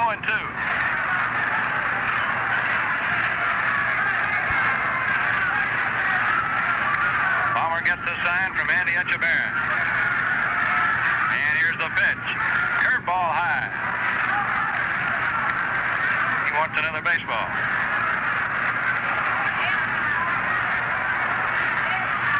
Baltimore 4. They got them all in the first inning. The A's haven't scored. This is the second time in the game they've had 2 men on base at a time. Palmer pitches again. Inside. Ooh, that was close. Fast ball out away from Tennis most of the time. He took a shot at the inside corner on Gino, who crowds the plate. And he just missed with it. Shadows down there got to be tough, too, for a hitter, Monty. Everything's tough right now. He's thrown right out of those white houses through the shadows. Here's the pitch. Curve, little looper right out behind second base. It's got a... Bobby Grich is out there, and he's got a... Sorry to say it had a chance, but it just hung up there.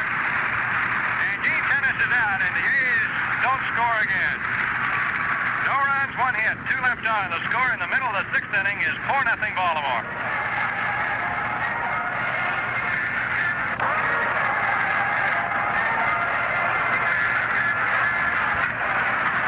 Last half of the sixth inning, the A's had a chance there, looked like, for a little bit. But against a guy like Palmer, you're got to take advantage of those chances, and he has just been overpowering. He got Tennis on a curveball, and Gino hit it up in the air out behind second. He looked for a minute. It's a fleeting instant there, as if it had a chance to drop, but it did not. Bobby Grich got back there and caught the ball. So Johnny Odom pitches to Merv Retman, who started this ball game by hitting Vida Blue's first pitch into left field for a base hit. It started a 4-run inning. Odom's pitch is outside, ball one. Boy, Odom has been tough, too. Came on in relief of Pena with the bases loaded in the third inning and got Retman on a ground out to short. Pitch is high, ball two.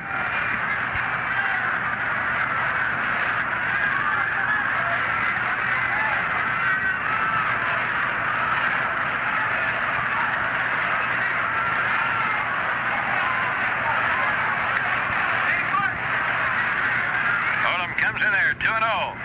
Ball three. He missed badly.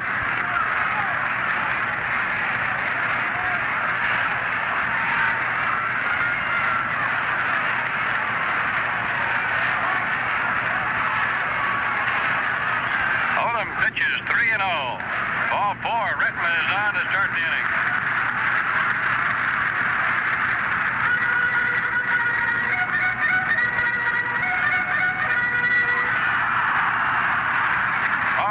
Gets up and goes to work again out in the Oakland bullpen as Bobby Grich comes up. In the first inning, both managers disdained the hit and run, the bunt. They both had their big guys up and were trying for the big inning, and Baltimore ended up getting it. Bloop double kept it going by Tommy Davis. They may go to the hit and run here. They've done it a lot with this combination. Retman off first, drawing a throw from John Odom. Grich can handle a bat. He's 0 for 3 today. Baltimore is leading 4-0. They've out-hit Oakland 8-3. The pitch. Bunted in the air, foul off first base. Oh, they tried something different there.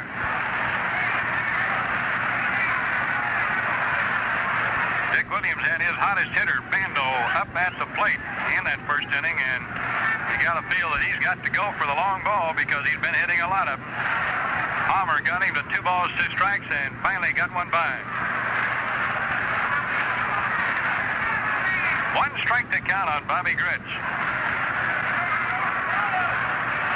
Bando playing even with a bag at third. Retman down in a starting stance at first. He's stolen 11 bases. He's not going to pitch out, and it's up high. Bossy almost didn't get that one.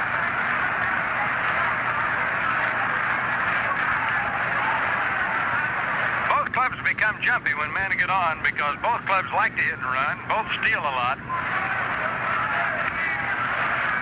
The Orioles have 8 players who've stolen 10 or more bases. Redman's got a big lead now. He's not going to pitch. High. It's a ball, and it is now 2-1. Raleigh fingers it up in the Oakland bullpen right next to Paul Lindblad.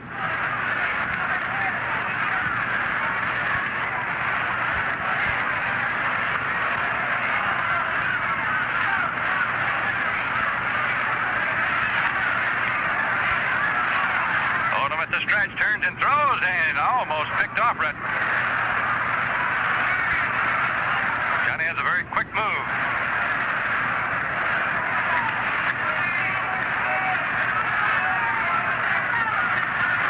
Throws again.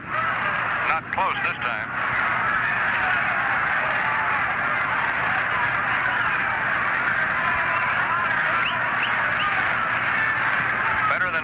1,000 here today, it looks like.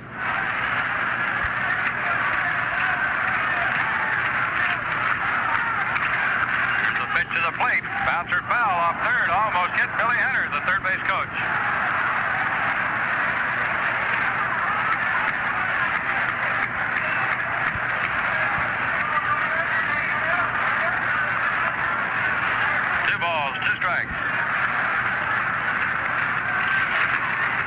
Top college football games today. Minnesota and Nebraska are tied up 7-7 after a quarter. Ohio State leads Washington State 14-3 at the half. 2 balls, 2 strikes. Redmond may go this time. He's leaning. He's leaning some more and draws a throw and is safe back at first. He came off the bag, but Tennis had 2-2 to catch the ball. Tell you, if Redmond weren't going in, I'd be very surprised because he was really starting to lean. They got to have some kind of play on here. Odom looks at him a long time. Redmond holding. Now draws a throw and gets back in the bag. Now Grits has got to go back over the on-deck area. There's nobody out. We're in the 6th inning, and the Birds of Baltimore lead 4-zip, and this is the first game of a Schedule 5-game series. Scheduled only if one team doesn't win 3 games before the 5th. The best 3 out of 5 series. Last year it went all the way for 5. Another throw to first. Redmond in there again. Odom, like everybody in the park, I think, he got a strong feeling that Redmond was going to go.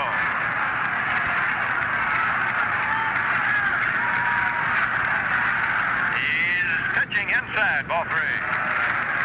Now there's a better than average chance he will go with a 3-2 count. Notre Dame and Michigan State in football today. No score after a quarter. Oklahoma State and Texas Tech, no score after a quarter. 4-0 here in the American League Championship Playoff Series, Baltimore and Oakland. Merv Redmond at first with the 3-2 count of the batter. Redmond's going. The pitch swung and a miss. Strike 3. Throw to second base. Green gets it on a hop. Tags him out. Great play by Dick Green.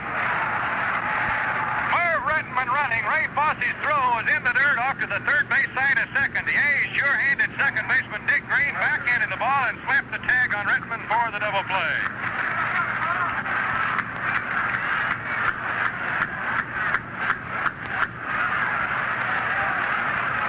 So they're 2 out, nobody on, and here is Blair. That's Odom's 3rd strikeout since coming in.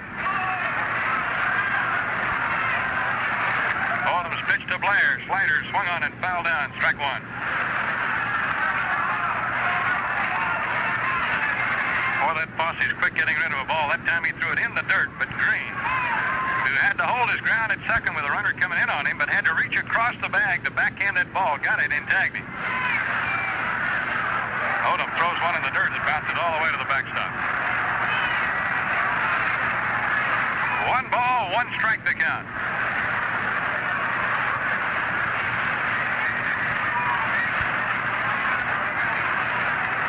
1-0 pitch. Slider hits the corner, and it's a beauty. Strike call.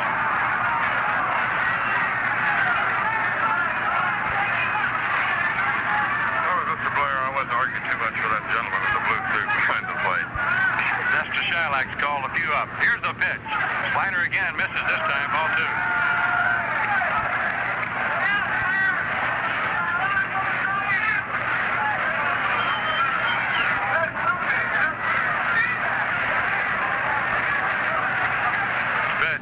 Strike 3 call. Odom threw a bullet fastball right through there on the outside corner. Johnny Odom has been something out there. Through 6 innings of play, the score in this ball game is Baltimore 4 and Oakland nothing.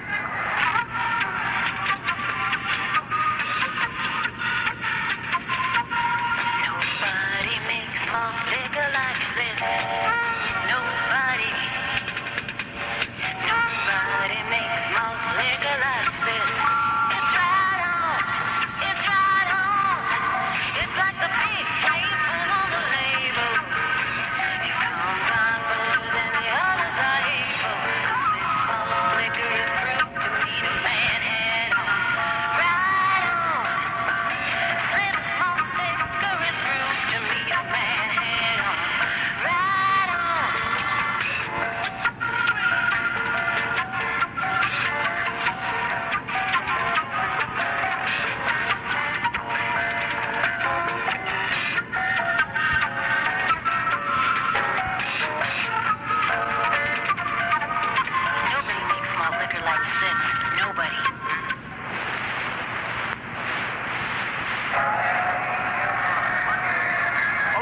Monty Bob Waller here in Baltimore, where things have not gone the way of the Oakland A's today.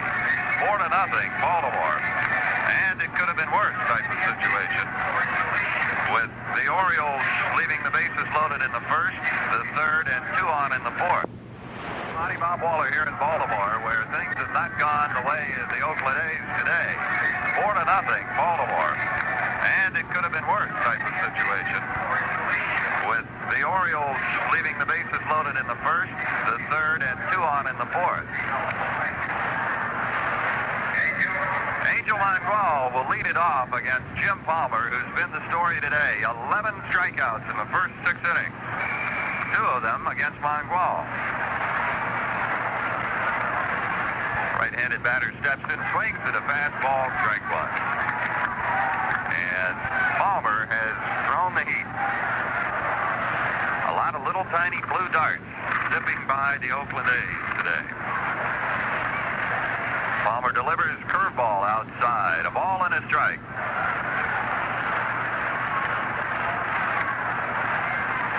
3 hits for Oakland. And that's been it. Swings on Palmer's next delivery and fouls it out of play into the upper deck behind home plate. 2 strikes and a ball. Oakland came out roaring as Palmer had a spot of control trouble and walked the first 2 men he faced. Then he struck out the next 3, and it's been like that ever since. Palmer delivers a curveball outside, doesn't like the feel of the baseball, and asks for a new one. 2 balls and 2 strikes. Vic Davalillo is in the on-deck circle. The hit for Fosse. Mangual hits a high chopper down the first baseline. It goes foul. Palmer and Williams both converged on the ball. Rich went over to cover first. It would have been a very close play because it was one of those high ground balls that take forever to come down. And Mangual was scooting. 2 balls and 2 strikes to Angel.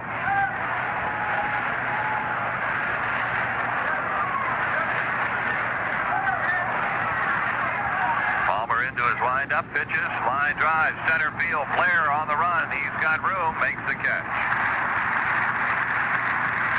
Blair, who likes to play shallow, was playing shallow on Mangual and had to go back on the ball. It's a big center field here. He had plenty of room to make the catch. The ball was well hit. So Vic Davalillo, with 1 out here in the 7th, will pinch hit for catcher Ray Fosse.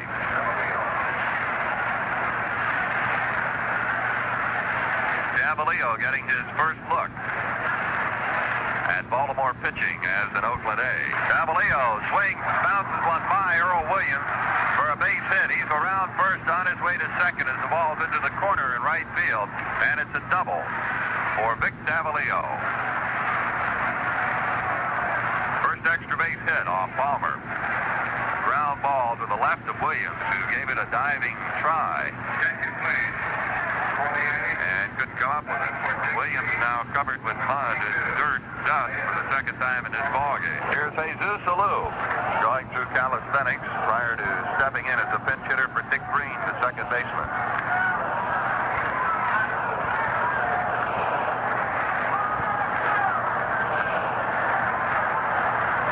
Palmer checking his big first baseman, Earl Williams, make sure he's all right. Didn't get the breath knocked out of him down there. He's on the rubber and getting the sign. Catcher Andy Etchebarren. Davalillo into a short lead at second. The pitch, curveball outside. Make ball 1. Green, while he was in there, struck out both times against Palmer. It's been sensational. Palmer comes set. Fastball, strike. Jesus Alou got a piece of it. Tipped it as it went by.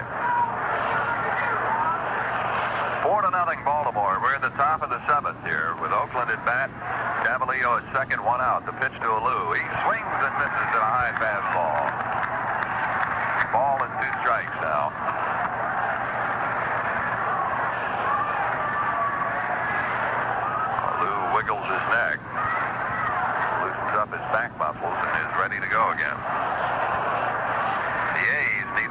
lightning about now. Foul back on the next pitch. A ball and 2 strikes.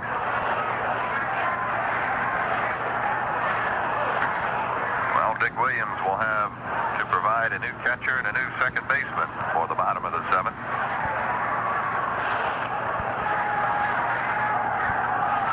Palmer looks at Davalillo, delivers a curveball, and you can tell from the crowd thought it was a strike, but no one else did. 2 balls and 2 strikes. Shylock called it a ball and got no quarrel from either Etchebarren or Palmer. 2-2 delivery.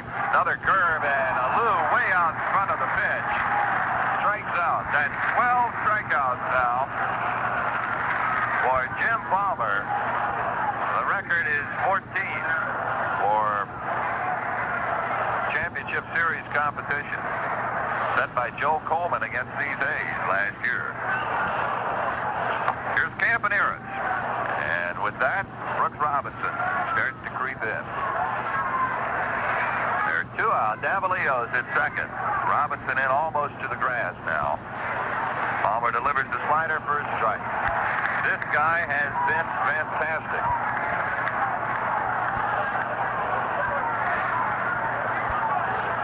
And he's gone more to his power pitch than in normal outings. Curveball. Campaneris chops it to Robinson at third. He's got it on one high hop. Throws over to first, and the inning is over. So Davalillo's double is wasted. No runs, a hit, no errors, and 1 runner left. We head to the bottom of the 7th. Baltimore 4, Oakland nothing.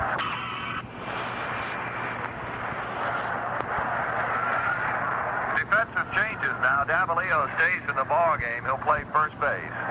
Ted Kubiak is at second. And Gene Tennis, who started the ball game as the first baseman, now moves behind the plate, replacing Ray Fosse. So Tennis is the new catcher. Odom's still on the mound. Around the infield, Davalillo's at first. Kubiak is at...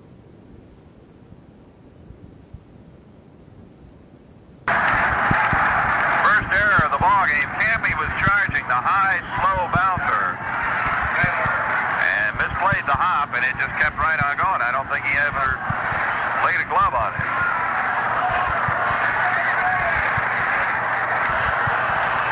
Here's Don Baylor. Big, powerful right-handed hitter. Davis is on at first. Davis used to have exceptional speed, but Tommy is not as fast as he used to be, although his straightaway speed is still pretty good. Baylor to bunt. Fastball up high. Ball 1. Bando charged in, but Baylor didn't like the looks of the pitch and let it go. Earl Weaver trying to get one more. Odom with a lob throw to first. Davis standing on the bag with both feet saying, "What are you doing?" Baylor now goes down to talk to his third base coach, Billy Hunter, to see if they're set on what Weaver wants to do.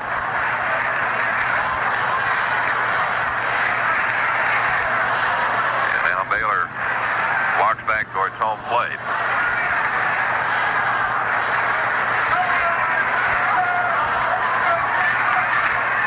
Different game time tomorrow, 11 o'clock, Oakland time. Ball 1 delivery.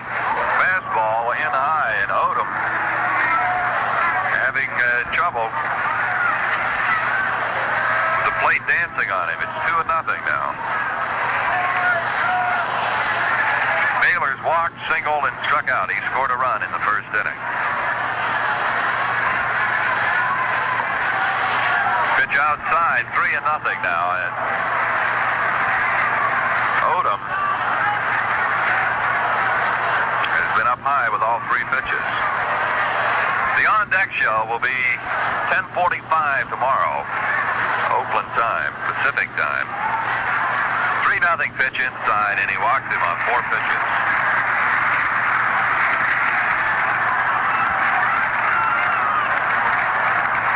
That's the second walk issued by Odom.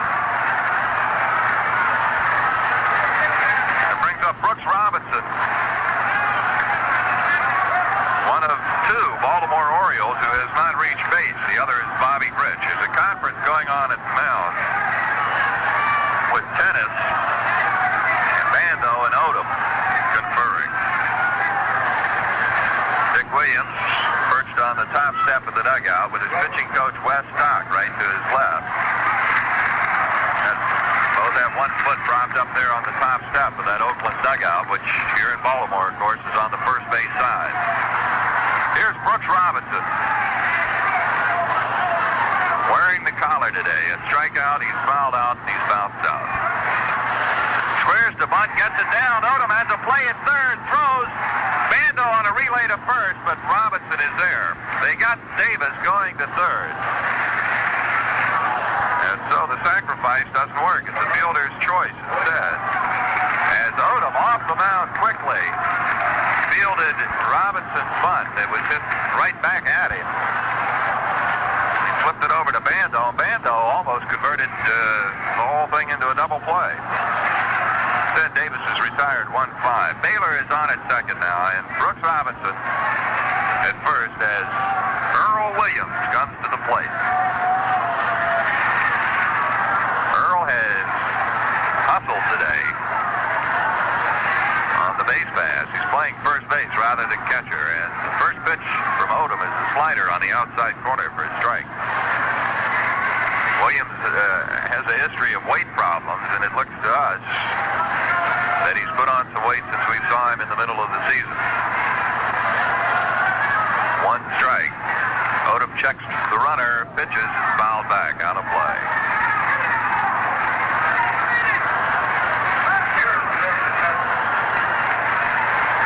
Fingers throwing once again in the Oakland bullpen. 41,279 here in Baltimore on just a perfect day for anything except skiing. Because there's no snow around. It's gorgeous, 70 degrees, a little breeze.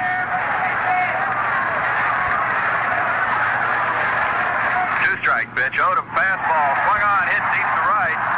Reggie Jackson backpedaling makes the catch. Baylor tags at second and will take third as the throw comes in on two bounces. Campaneris cuts it off.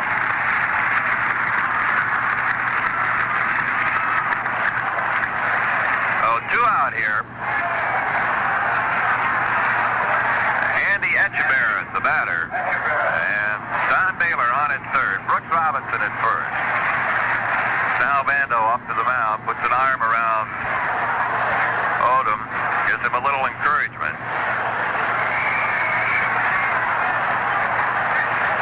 And now he shields his lips and whispers something to Odom, evidently about Etchebarren and how to pitch him. Etchebarren is 1 for 2. He singled back in the third inning. He's also been hit by a pitch, and he struck out. The only time he faced Odom, Blue Moon struck him out. Odom at the belt, delivers. Line drive, foul down the right field foul line. That ball would have been a lot of trouble. And trouble has followed Etchebarren all day today. I'm sure Jim and Monty told you the story of his sleeping through the arrival of 5 fire engines to find out that his apartment was on fire this morning and ended up jumping off a second-floor balcony. Baylor fakes down the line, then holds. Fastball, base hit. Etchebarren lines one into left. The run is in. Baltimore's ahead, 5-0, and stopping at second is Brooks Robinson.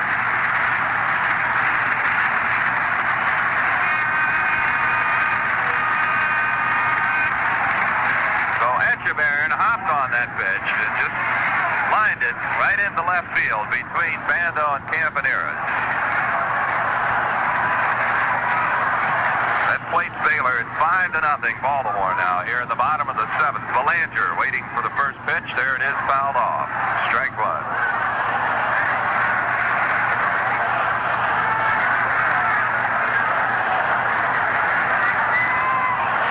Belanger, who is defensive player, but not one that you worry about on offense if you're an opposing team, has hurt the A's here today with a single in the first inning to drive in a run. Next pitch inside, tight. A ball and a strike to Etchebarren, or rather to Belanger. And Esther Shylock wants to investigate the baseball. Odom throws it in, and Esther finds it okay, and we're back set ready to play. Brooks Robinson into a lead at second. Etchebarren off first. 1-1 pitch up high, and Dennis has to jump up to get it. But get it he does, and nobody can advance. 2 balls and a strike.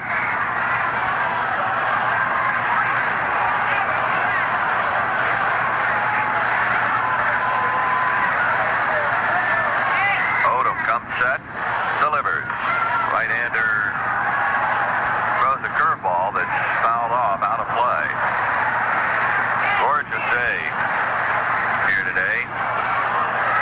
And sitting in the sun through the entire game, we can see Charlie Finley down there, hatless, but a look of, wait till tomorrow on his face. 5-0 Baltimore. 2-2 pitch on its way. Swung on, popped up behind first base. Davalillo running backwards, makes the catch. Right in fair territory, just down the line behind first base. The inning is over. There's a run on 1 hit. There was 1 Oakland error. 2 runners left. And so at the end of 7, it's Baltimore 5 and Oakland nothing. Back at Memorial Stadium in Baltimore with Oakland 5 runs down and only 6 outs to go against what has been a magnificent Jim Palmer this afternoon. He has put it all together. He has struck out 12 of the A's along the way. And it's been all Baltimore since they scored 4 in the first inning. Oakland's had their chances. They've stranded 7 men. Baltimore has left a total of 9 on. But they've got 5 across the plate. Joe Rudy to lead it off here in the 8th. Joe has walked and twice skied out to left field where Don Baylor took care of him. So it is not been the World Champions Day today. Catfish Hunter goes tomorrow. Another pitcher of the type of Jim Palmer. Although I doubt that Catfish strikes out 12 men tomorrow, he is normally not a high strikeout pitcher. Brooks Robinson moves in about parallel with the bag at third. Everybody else straight away, and Rudy pops the first pitch foul. Back here might be room for Etchebarren. No. It's on the screen. Lester Shylock almost ran up the screen as he followed Etchebarren back. And Etchebarren had a pretty good day today. A couple of hits. He was hit by a pitch. He's been on base 3 times. He's caught a fine ball game. But the story of this game is the man out there in the middle, Palmer. The A's have just been able to do nothing with him when they had to do it. No balls and a strike, and Rudy waiting. The delivery is up just a little bit high. 1 ball, 1 strike. The Mets and the Reds will be going at it about 20 minutes from now in Cincinnati, in the big stadium known as Riverfront. And there might be some strikeouts there today, too, with the game being played in the shadows. Here's the foul coming back here, just under the booth. 1 ball, 2 strikes on Rudy. Irvin Oren has had no traffic to direct around third today.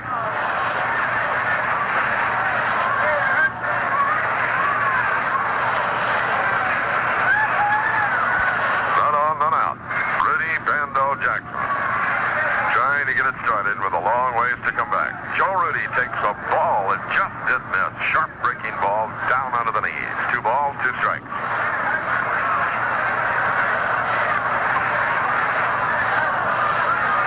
Johnny Pesky, the former manager of the Red Sox and now a telecaster with the Red Sox, thinks that Jim Palmer and Jim Hunter are the 2 best right-handers in the American League and maybe in all of baseball. 2 balls, 2 strikes, with all deference to Mr. Seaver and a few others over in the National League.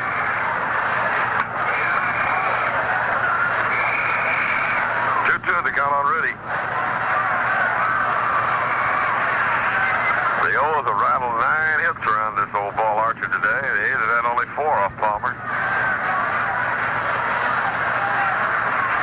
taking a little bit longer in between pitches now. Fires outside to Rudy, and he's gone to a full count, 3-2. Walked 2 men in the first inning, walked another in the sixth. But he's been in a lot of 3-2 counts. Palmer's thrown a lot of pitches in this game.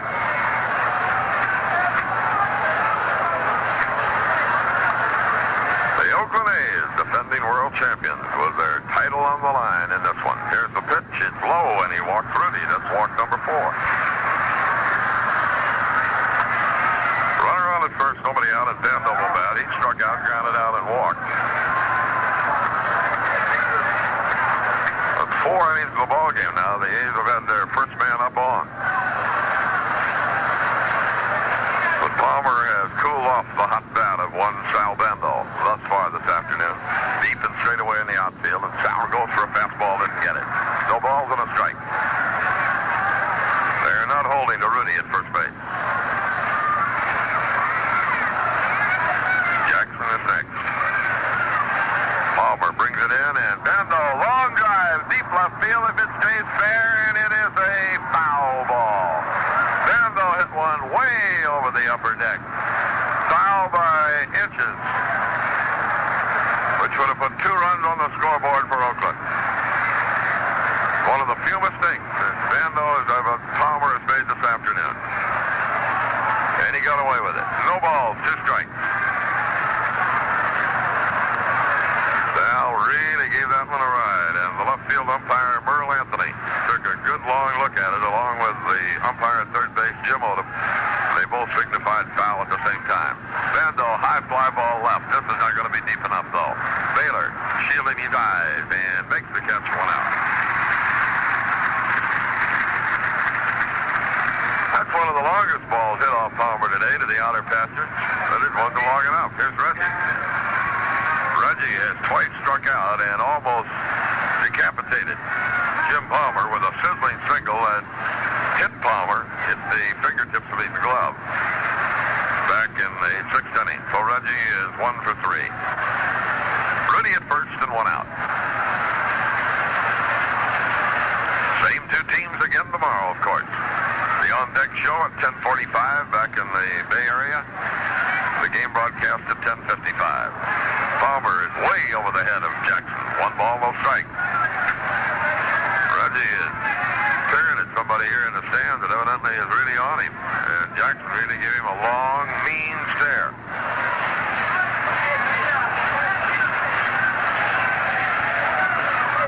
Pitch to Reggie, right down the middle for a strike. 1-1. 41,279 in attendance at this opening game of the American League Championship playoff. It all moves into Oakland come Monday, 12:30. Here's the pitch to Jackson. Strike 2, outside corner, 1-2. Our ticket office open until 8 o'clock tonight, or 9 o'clock tonight, for your benefit of picking up some playoff tickets and ordering World Series tickets. First, you got to get there. Breaking ball just inside. He took a lot off of it. 2 balls, 2 strikes on Jackson. Rudy at first. There's 1 man out.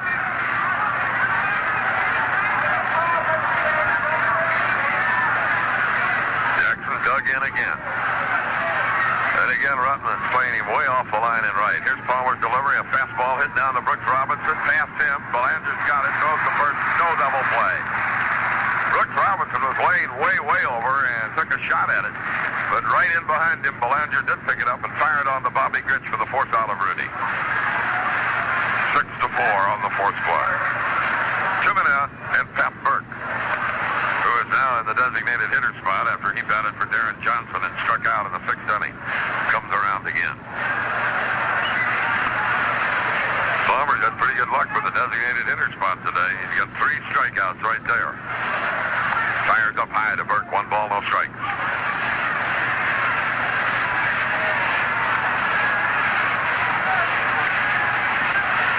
Two men out. Runner at first. They're not holding to Jackson. Williams deep in behind him, and Pat takes the ball. 2-0 the count.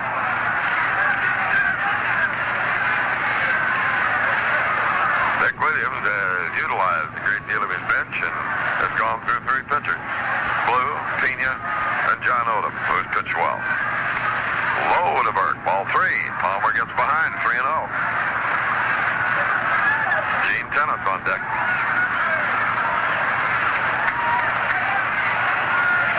Bullpen is up again for the Orioles. Grant Jackson, the left-hander's up. Burke takes high, he walked him. 5 walks given up now by Palmer. So we've now had more walks off Palmer than the A's have had base hits. They've had only 4 of those. So Gene Tennis gets the chance. Gino is 1 for 3. He got a hit off Palmer in the 2nd inning. Except that time has twice popped up in the infield. Jackson at 2nd and Burke on at 1st.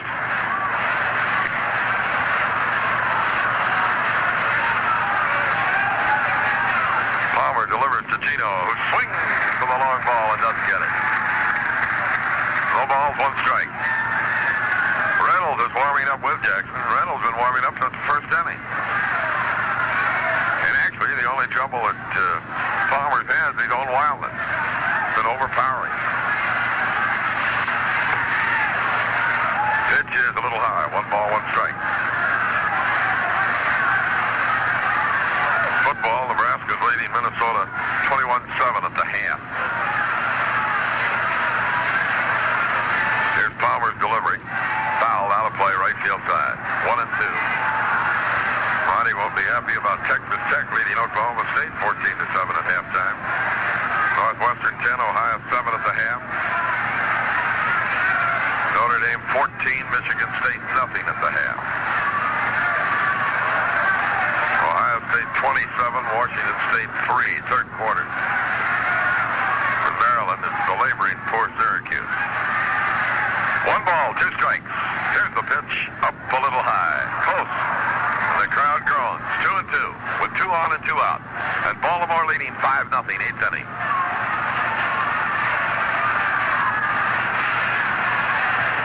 The expected pitching duel with Blue and Palmer did not develop. Vida knocked out in the 1st inning. Here's the pitch to Gene. Popped up again. Bobby Gritch in the infield, calling for it. Waiting, and has it for the out. No runs, no hits, no errors. 2 more left on. We go to the last half of the 8th inning. Baltimore 5 and Oakland nothing. It's like...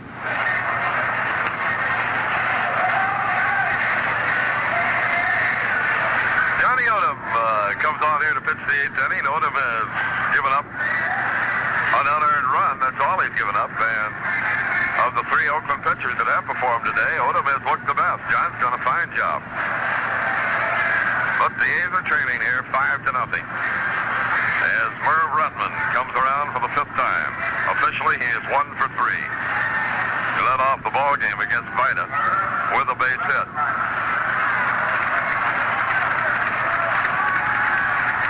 Rutman gets a nice hand as he stands in, and A's are down to their last 3 outs right now.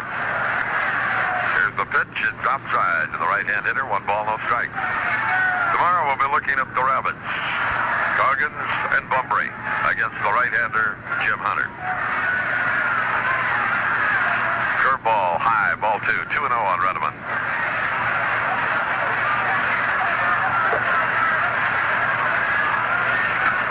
Not many of the 41,000 that gathered out here at the outset of this game have departed. The sun is still beaming down brightly. There's the pitch, and it's at the knees for a call strike, 2-1. The shadows that were prevailing a couple of innings ago in between the mound and the batter have now disappeared with the shifting of the sun here at Memorial Stadium. But it hadn't helped the A's much against Jim Palmer this afternoon. Odom working 2-1, throws up high, ball 3. 3 balls and a strike.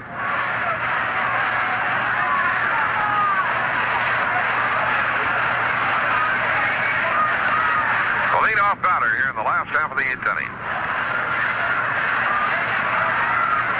Working John Odom. And the ball is driven towards center field. Manguel is right there. He's got it 1 away. Rutman hits a little humpback liner out to Angel. There's 1 away, and here's Bob Gritch. Hitless all day. Nothing for 4. He struck out twice.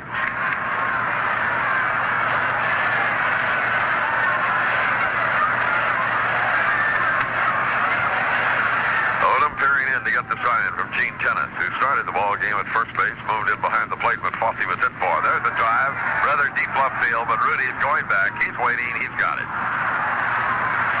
So Gritch pulled the ball well over toward the line, and Rudy went to the warning track to gather it in. 2 men up to Paul Blair. He's 0 for 3. Struck out twice, walked once. In line to Rudy.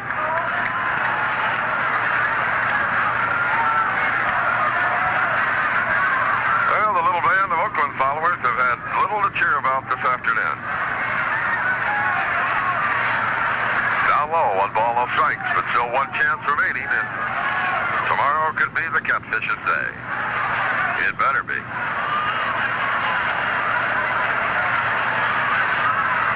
Odom fires, missing low and away from Blair. 2 balls, no strikes.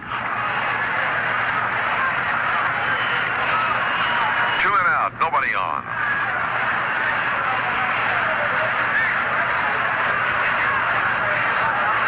Here's John with the high leg kick again. Brings it in, line drive, base hit, left field. Paul Blair went down and got the triple pitch, but Odom hung up there with not too much on it. Now here's Tommy Davis. It's double, flied out, single, and was safe on an error. Been on base 3 out of the 4 times he's been up, and he's 2 for 4. Which is just about his average against the A's all year, 513. And he's hitting 500 today.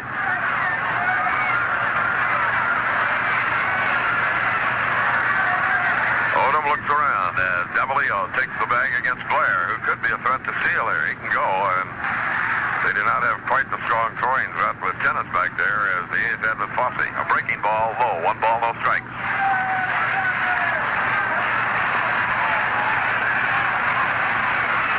Crowd wants to see a little more scoring here. Trying to whoop it up out in left field.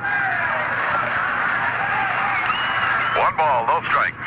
Blair, pretty good lead. Does not go, and it's a ball inside. 2-0 on Davis. 10 hits now off Oakland pitching. The A's have had 4 off Palmer.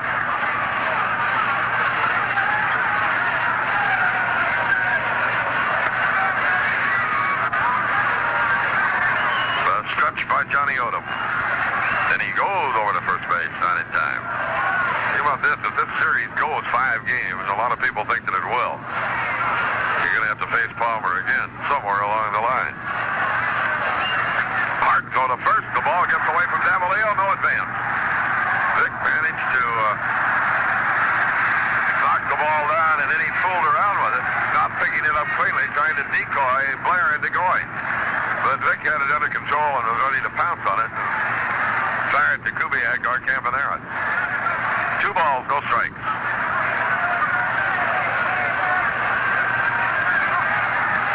Pitch to Davis, line drive, center field. Mangwell can't get it. Base hit. Tommy Davis gets his 3rd hit of the ball game. And this is unbelievable the way he hits Oakland pitching. So with 2 men out, it all starts again, and Don Baylor comes up. 1 for 2. He's walked twice. Baltimore already leading 5-0 and trying for more here in the bottom of the 8th inning. 11 hits now for the O's. Blair at second, Davis at first. Odom brings in the pitch, and a strike hits the inside corner thigh high. 0-1 the count. McNally, 17-17 on the year. Jim Hunter, 21-5. Go at it tomorrow. Pitch to Baylor. Line drive, right center field. Base hit.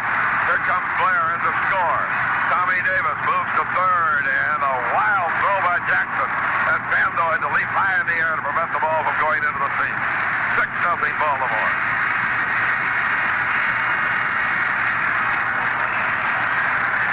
And that may be all for Odom. Dick Williams is on the move. A signal to the bullpen for the Cucamonga kid, Raleigh Fingers. Well, John Odom retired the first 2 men in this inning, and the Birds came roaring right back on singles by Blair, Davis, and Baylor. Reggie got that ball and threw it wide of the target and way up into the air, and only a spectacular stab by Bando prevented more runs from scoring. Baylor did not go to second on the throw to third. Well, John Odom has felt the wrath of the Oriole bat.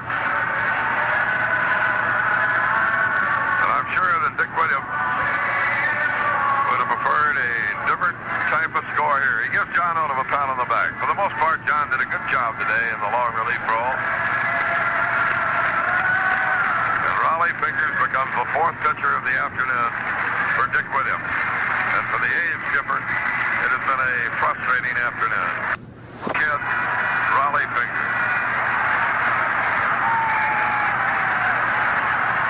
Well, John Odom retired the first 2 men in this inning, and the Birds came roaring right back on singles by Blair, Davis, and Baylor. Reggie got that ball and threw it wide of the target and way up into the air, and only a spectacular stab by Bando prevented more runs from scoring. Baylor did not go to second on the throw to third. Well, John Odom has felt the wrath of the Oriole bat. And I'm sure that Dick Williams would have preferred a different type of score here. He gives John Odom a pat on the back. For the most part, John did a good job today in the long relief role. And Raleigh Fingers becomes the fourth pitcher of the afternoon for Dick Williams. And for the A's skipper, it has been a frustrating afternoon. His hitters have been powerless against the slants of Jim Palmer. And his nominated starter, Vida Blue, just had nothing today, being racked and raked for 4 runs in the very first inning. And you kind of had the feeling at the time that those 4 were going to be awful hard to get back. The way Palmer started out pitching, striking out the side in the first inning, striking out the side again in the second inning. Overall, he's got his high water mark in strikeouts for the year now, 12. Now, Tennis comes back, and there's a long chat going on here between Bando and Williams and Fingers. Nestor Shylock, who likes to keep a ball game rolling, said, let's get it going here. Tommy Davis is at third. He's been a base runner 4 times this afternoon. Now pitching, number 34. And they're just about ready to start out in Cincinnati, where Tom Seaver goes against Jack Billingham in Game 1 of the National League Championship playoffs. First 2 games will be at Riverfront Stadium, and then they move into the madhouse known as Shea. As Jim Pagliarone used to call it, the Concrete Funny Farm.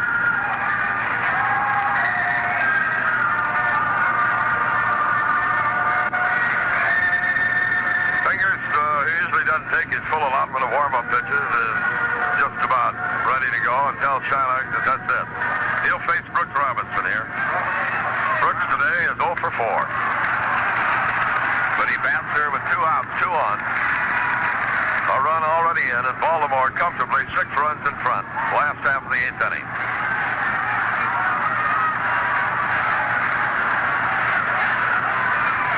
Davis down the line at third as Fingers squares around, fires, and Robbie swings, and he misses for a strike. 0-1 the count.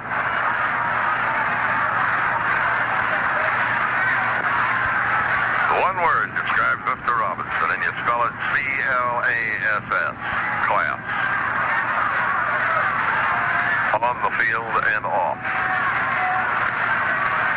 Fingers works to him and jams him in tight, sends Robbie bouncing out of the batter's box.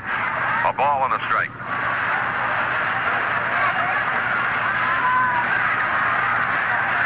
Timely hitting, great pitching.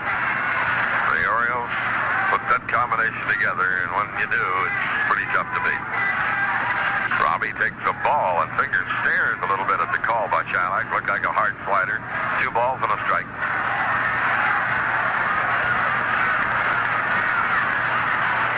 Outfield straight away. Rudy's out in the shadows in left field now. He's the only person on the field that is out with the sunshine. working 2-1, and a breaking ball popped high in the air, left field. Bagwell and Rudy both there, and Joe Rudy makes the catch to retire the side. A run on 3 hits, no errors, 2 left. We go to the 9th inning. Baltimore leads 6-0. A brilliant James Palmer, 3 outs away from shutting out the Oakland A's in the first game of the championship playoffs. He's limited the A's to only 4 hits, 1 for extra bases, the pinch hit double by Davalillo, and he struck out 12 along the way, and he's got the bottom of the batting order up here. Final scores: the Green Wave at Tulane rolled over Pitt today, 24-6. The Cantabs of Harvard, 16, and Boston U, nothing. And the Army, in surprising fashion, leads Georgia Tech 10-7 into the 4th quarter. Benguel, bouncing ball, first base. Williams has got it right in the bag, 1 out. And now the A's are down to 2 outs, and Davalillo bats. He's 1 for 1, a double just inside the line at first.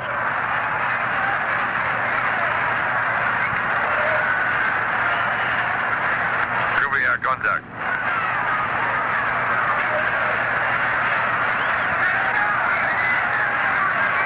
You just can't pitch much better than Palmer did today, although he walked 5. There's a line drive base hit by Davalillo, and he's 2 for 2 off Palmer. 5 hits now for the A's, and Davalillo came into the game late, has 2 of them. Now Ted Kubiak will bat. Kubiak on the year hit 220. 3 home runs, 17 batted in. Against Baltimore, he was 2 for 4, batting .500 with no runs batted in. Jed swings, fouls back onto the netting for a strike. 0-1 the count.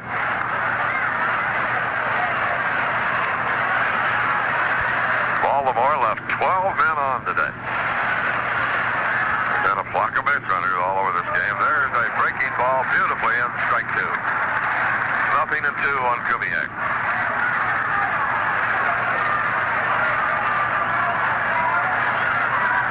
Ted bouncing ball to Earl Williams. He throws it on down